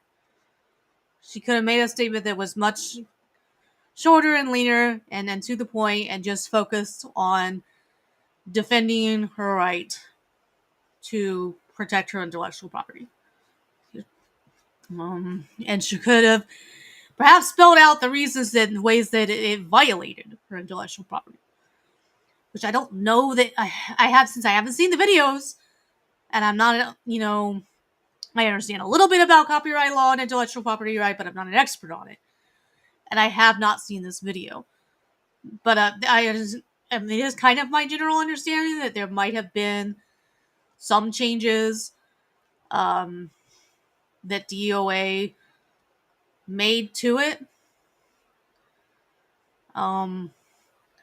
But, whether or not that's considered, it was enough to consider it transformative, I don't know. When the Clippers do things, they're never doing anything to it typically. They just clip the things that struck people as funny, basically. So I don't know. It's just like neither of these two people are giving me reason to feel like they're outstanding people in any way. But this Nora chick is hilarious. React only with emotion. There's no logic involved. I don't get why any logical person will watch any of her channels. Hello? That's all. Like, pretty much every comment about me is harassment, but you left them all up. I'd appreciate if you follow your own rules of engagement here, Kelly. That would be wonderful. So, of course, I had a response. Oh my gosh. Somebody accused this of being ChatGPT. That means you guys have not really listened to me. I may have to mute myself to stop myself from laughing. To do. All right. So I wrote such I'm an erudite response from Kelly Copter in regards to my assertion why she copyright struck Mr. Hochstetter deserves an equally academic response. Ms. Copter, throughout your very comprehensive statement, you are clear about your belief in the value. You think that your comment is going to be equally academic? But my question is, should I take it as fact? Or should I just take it as your opinion? This just cracks me up. Because this whole thing scrolling down there. Holy shit. Validity of your actions. However, my questions are still left wanting. Specifically, why did you not issue said strike 10 months ago when the election? Because she can. She can. She can decide to issue it at any time. I'm not really sure why the date matters to anybody but them. Like, why should any of Kelly's Kelly Hopter's followers care whether or not it was 10 months ago? Like, I don't, like, why does this shit become a thing? Why is it, like, it's amazing the drama that erupts from copyright streaming, which is why you have to ask yourself if it's really worth it. If it's really worth it. Alleged violation occurred. Were you aware of it at that time and chose to do nothing? Have you ever issued such a strike on any other channels? Were you made aware of this violation from an external party, or did you discover it on your own? Was there an... Well, let's slow this down a little bit. I'm doing it at 1.2.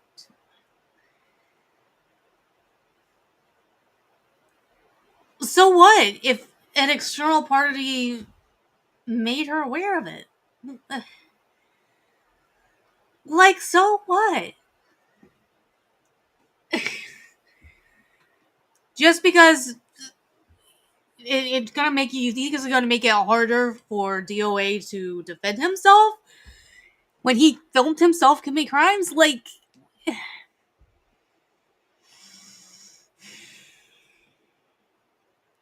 these are all issues that matter if you care what happens to these people's channels, if you're invested in what happens to these people's channels. I'm not overly invested in what happens to these people's channels, so I don't understand why there's over a 2-hour video saying the real question, the real important issue is, when did you know? It's like you want to. It's like she's gonna sit them in a dark room. She's gonna take a flashlight, shine it in their face. Were you made aware of the violation from an external party, or did you discover it on your own?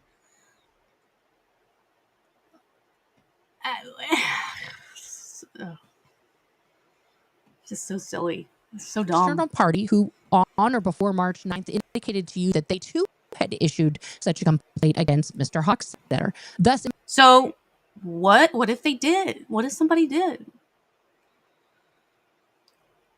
I don't know that those conversations are anybody else's business.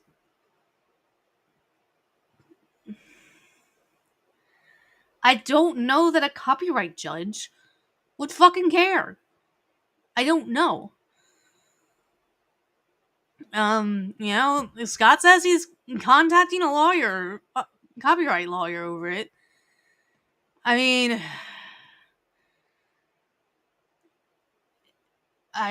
he's gonna find somebody. If he looks hard enough, he'll find somebody that's willing to take this case. If he takes long enough, he'll find someone that says, "Yeah, sure, let's,"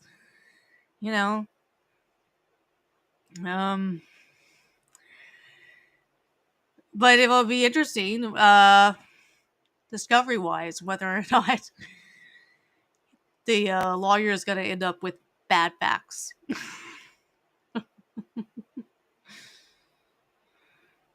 implying that you too had that right to issue such a strike, and perhaps you should take advantage of that upon his release from incarceration to ensure he could have little to no time to respond or even know that those actions had occurred due to his lack of proximity to a computer.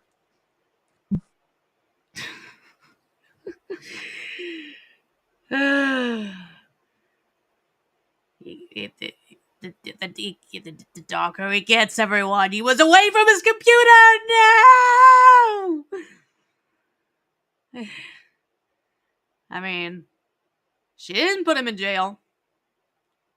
She may very well have taken advantage of it, but it's not illegal for her to do it while he is in jail. Judge isn't gonna look here and say, "Missy, what I have a problem here was your reasoning behind why you did it." Nope. He's gonna look whether or not any of it actually violated your copyright. That's all he cares about. He doesn't care. Scott had the internet cares. The internet opinions, they all care whether or not Scott had access to a computer. They all care about that. A judge, not gonna care.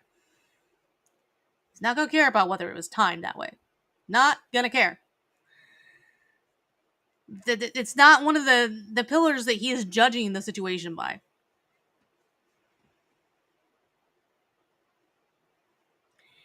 He may have some, I don't know, maybe he'll have some thoughts about it and think that it's slimy. But I don't think it's illegal. Being that there is a second option, a request for removal, which gives the alleged offender 7 days to remove your material and an opportunity for them to avoid getting a strike and not put their channel in danger, why not choose that option?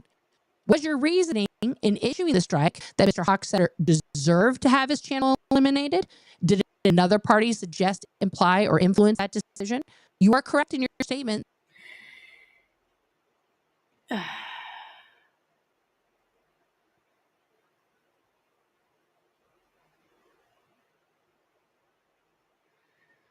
I I don't know why. It just does not matter to me. Just does not matter to me at all whether or not they were talking to each other about it. I'm just finding this chick really annoying. But don't take that as fact. It's not an endorsement of support of any one person, and it's just my opinion. That I have the means of reaching out to you directly to ask such inquiries. My questioning of you publicly was based on my previous experience in being encouraged to strike a channel, the SPTV Foundation channel, what I refer to as the Potato Head Foundation, by Mr. Smith-Levin, and his involvement in this current series of strikes indicated to me that the same pattern of behavior was repeating itself. I eagerly await your response to my queries. A good day. She has not responded. Okay, let's go over the interview heard around the world. Okay, this is where I'm going to pause the comments, guys, real quick. Look, you're going to see me do it. I'm pausing comments now. They are paused. They will be back. So please hold. Okay. So we're going to go over the video. Here it comes. Hello. Oh, wonderful. Hello, what's your name? Marie. Hi, Marie. Marina, are you from the YouTube crowd? You are. Do you want to say hello? Hi, everybody. My name is Marina. I come to here to support the anti-Scientology demonstration. I've been following you guys on YouTube since late last year. Shout out to all you brave. Oh, you make me cry. Sorry. She does get very emotional there, talking about this. Shout to you brave people. Sorry. She gets a hug from Kelly. Okay. Now, it gets quiet here because Kelly puts her microphone down. So I'm going to put on the closed captions. You got attacked last night, didn't you? So they're talking about Scotty here. And Kelly says he got attacked last night, didn't he? Can you tell us what happened? He was doing his usual, parked up on the Scientology near their premises, and is this guy with you? Oh yeah, he's don't worry. And 4 thugs who were in the cafeteria in the Scientology building came and smashed up his display. So Marina's describing what happened during, when Scotty was on L. Ron Hubbard Way. This is, and he was having a barbecue outside at the corner there on L. Ron Hubbard Way and Fountain. And all these guys came out and they, smashed up his barbecue. Okay. Of ruined his barbecue or his food thing that he was doing for the homeless and for anyone that wanted to join in, really. So, shout out to Aaron Smith-Levin. Sorry, I don't want to get recognised. You're okay. Yeah, you. Even Erin got a shout out at that time. And then she got very emotional. She went off camera for a bit. Marina, you're a legend. We got you. Yes, absolutely. And the corruption. Listen, you're welcome to hang out with us. And that little portion right there, before, I don't even think he showed the shout out to Aaron Smith-Levin part on his channel, was the part that Scotty had on his channel, right? You So take time. if we go through here, That's all right. they talked Can we to meet your Marina's papa? blog for a minute. Within the next month. Yeah. Okay, and he did all this Shout then. out to Lara FM. You're Now, that's Kelly's channel. Okay, so let's go back to when Marina first appears and she gets her name and she's actually on camera. Okay, so that's 48:21 to when she is done. Right here, 49:15. Can anyone tell me the exact amount of seconds that is? 48, 29 to 49. Is that 49, 45? 49, 45. It's less than a minute. I don't even know if it matters that it's less than a minute, honestly. I don't know. So, I mean, this is interesting. This is the only thing I know about the clip itself. I don't know what he may have done to it. But she doesn't want him using any of her shit to promote himself. She doesn't. Things would have gone better for her if she had tried reaching out to him. Well, she couldn't. I guess he was in jail, so I guess he couldn't reach out to him. I didn't know. The only thing I can't really tell you for sure is that, she was in her rights, but legally she was in her rights to do it with the way that she did. Could she chose to handle it differently? Yes. But legally, what she did wasn't wrong. And it's not one of the, just because she had that option, a judge wouldn't necessarily say, "Oh, shouldn't have done it that way." Yeah. It's less than a minute. Okay. Right? It's not enough. Is it more than a minute? Somebody do the math for me. 48, 25 to 49. I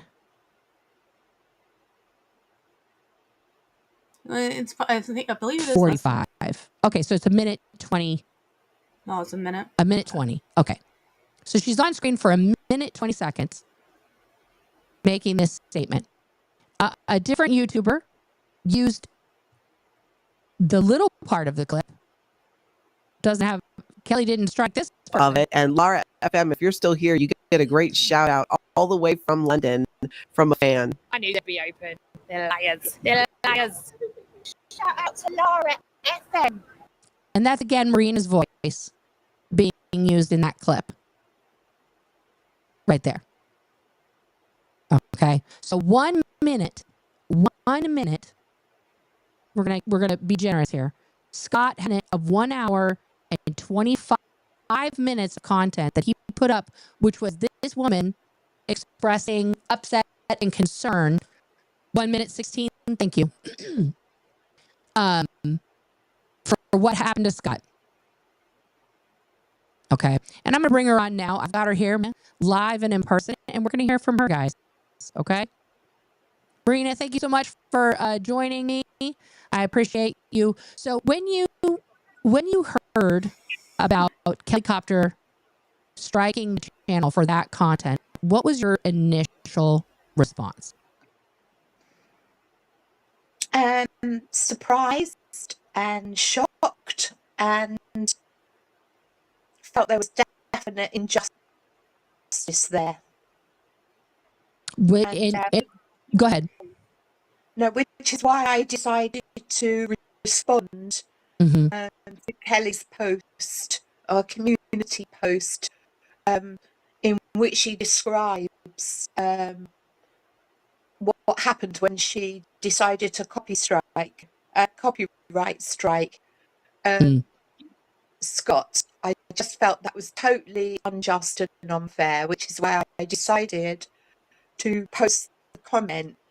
Thank you for pointing out that YouTube. It doesn't really matter what you think about it personally. Like all of these things, like you're gonna have emotions and stuff about it. But it's just not what the judge is gonna be concerning themselves with. It just isn't. Will not show comments in which I've put a link, and I actually put the link in the comment. And right. But remember, nothing that you guys are saying here, I'm supposed to take as fact.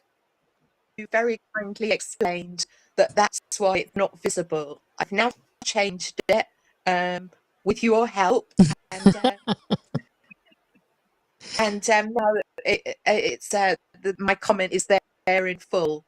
Yeah. But Would you do us the favor of reading your comment? yeah, sure. Thank you. It says 16 minutes ago I posted it. The other Yeah. one that I now deleted was from yesterday that had the link. I am the lady who was interviewed by Kelly Copter last year outside the London org, voicing my support for protesters, and a short clip of me plugging my support for DOA and Lara was posted on DOA's channel, timestamp 48 minutes. At that time, May the 11th, 2024, 10 months ago, there was an agreement and verbal permissions amongst streamers that anti-Scientology content could be posted to each other's streams. The relevant streams are available for perusal. These permissions, similar to a gentleman's agreement, were generally accepted amongst streamers. And of course, no one predicted that copyright strikes would be issued with malice aforethought. In retrospect, these Okay, I mean, now that is an interesting tidbit. I will give that. But people can choose to revoke that agreement. There's the facts are.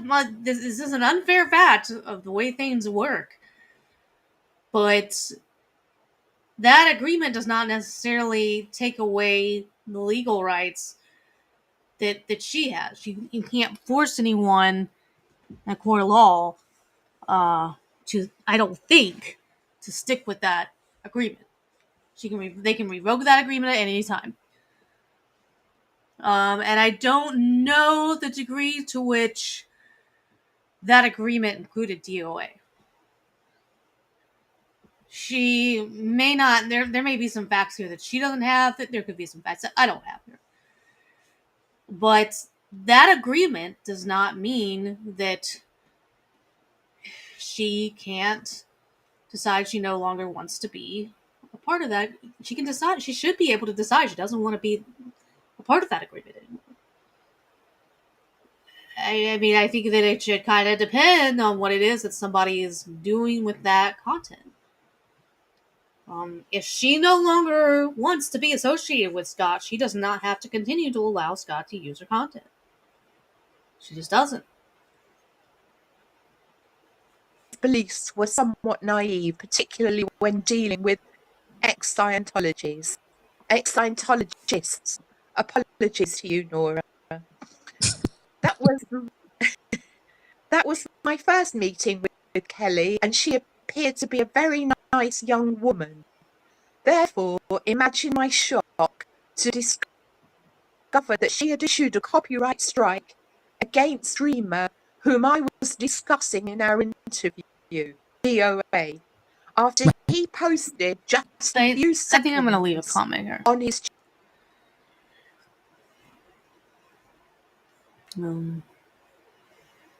is it going to allow me to timestamp it?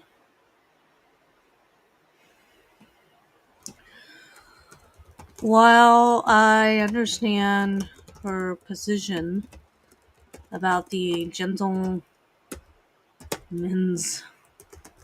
agreement that they had, I'm not sure Judge would care.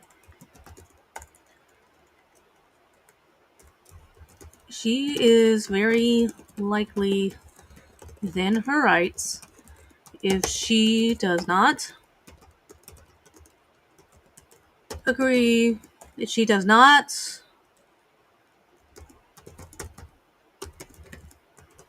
want to be associated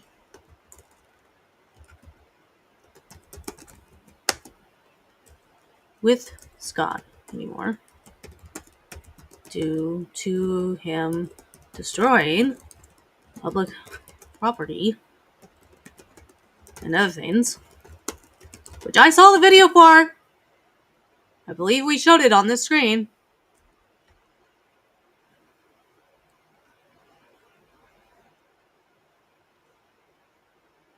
Let's fix some of my typos.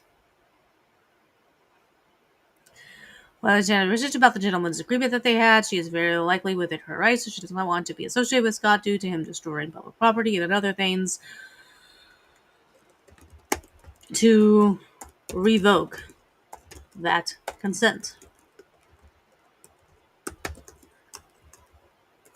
People are free to have feelings about it.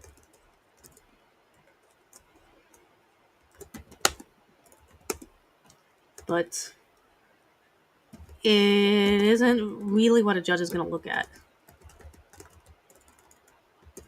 A judge will look when deciding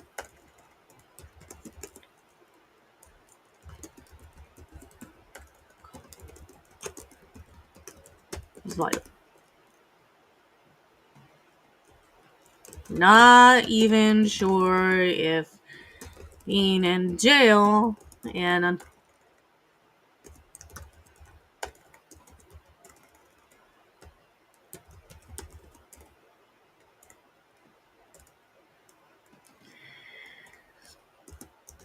almost nothing you cite, I believe,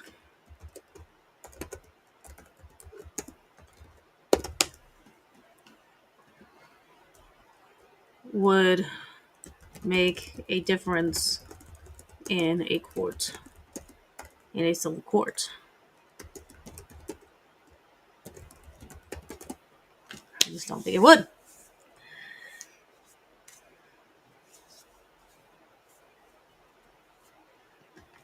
The law doesn't always care about your feelings.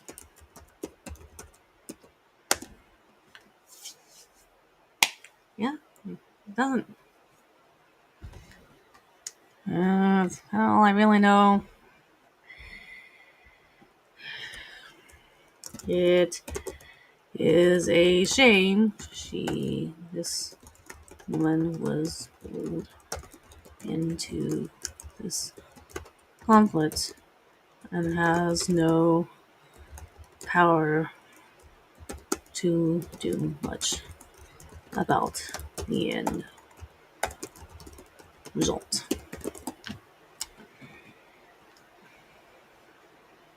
Yeah, it's a shame. She seems like a nice lady. The fact that my interview with Kelly was 10 months ago and the strike has only just been revealed is very suspicious timing. I'm not surprised that supporters believe it is part of a coordinated attack organised by Aaron Smith Levin. Then I put in brackets, I plugged him too in my interview. This whole pleased look on her face. I don't know. Everything about this chick just rubs me the wrong way. Yes. Until I learned the truth about him. End brackets. Kelly Copter, I am disappointed that you have not revealed the whole story, choosing instead to misinform your audience by surreptitiously telling just part of the story. I would respectfully request that you remove this malicious copyright strike, as the implications for not doing so have no for not doing so have far-reaching consequences. Sorry. No, take You your time. you have my telephone number if you wish to call me to discuss. Thank you, Marina White. Not I'm to just be gonna confused. I'm gonna give you the Sorry. applause here because that is a mic drop comment. And so A mic you drop believe because in nobody else what could see your way? comment. You wrote I don't believe that anything that you've said here, I do not believe has anything to do with whether or not she was legally allowed to strike him, or for that or not, it was a false copyright. There may have been some things about it, about the way that she did it, that might seem unfair and unhanded, but in a court of law, I don't think anybody's gonna care. To me this morning and was like, I think Kelly deleted this comment. And I'm like, that's wild. Because I couldn't see it. None of my mods could see it. I was like making sure my, very glassed eyes weren't just missing it. But you were still seeing. So when you and I were setting this up, just to give everybody all the info, um, you started telling me about the comment, and then I realized it had a link in it, and I was like, that's why nobody can see it. So that's why it's reposted now. Because most people who are, posting things to YouTube, we don't know these rules until you find out later. And if you're not making content, you don't know that commenters who place comments, sometimes YouTube's just deletes those comments altogether, but you're still seeing it on your end. Like I posted it. Look at me. Um, but the creator should be able to see that. So she may have seen that comment 18 hours ago, or she's just not reading any comments at all whatsoever. Although it does look like she has like hearted, some comments. So yeah, but now she has the comment.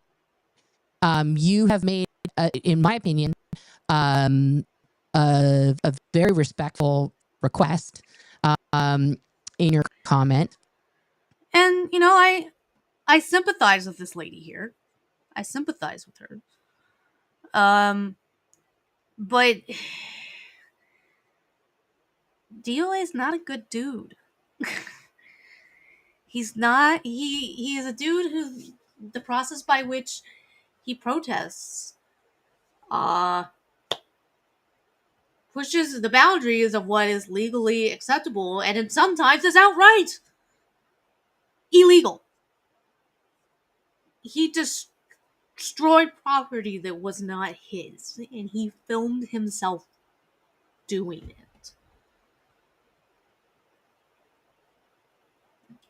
The people complaining that, Aaron Smith-Levin and Kelly not liking Scott's behavior, they're pretty justified in not liking his behavior. They don't have to support his behavior and be concerned that otherwise it will negatively affect every protester everywhere if we don't stand up for it. Him destroying property is not behavior that you should be worried about supporting. It just isn't. All right, we're gonna call it a night. All right, so as we've somehow or another, I've managed to make it this a 3-hour thing. It's almost 3 hours long, and I just really think that there's not much left here to really say. All of these people here, except for this lady, she's dealing with people that have issues. The reason that their channels exist is supposed to challenge Scientology, challenge people's perception of Scientology. All of this, what?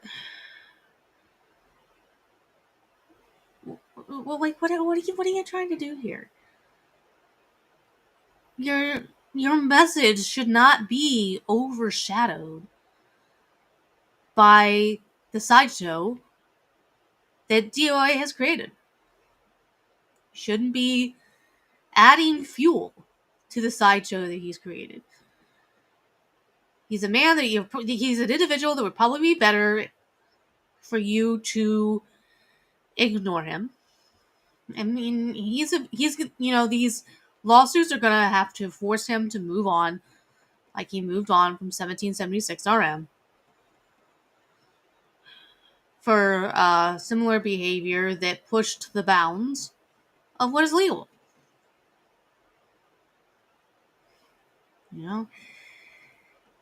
If they had kept to a specific place that they regularly went to protest, maybe they could have gotten away with it not being considered harassment. But following them around from DC to West Virginia, I really think that that's the way that they were able to get harassment charges. Um, so yeah, probably was not a good thing for them to do. And now there's tactics that he's doing that, begin to fall outside the scope what the law is. So, all right, you all take care of yourselves. You have a nice night, and God bless you all.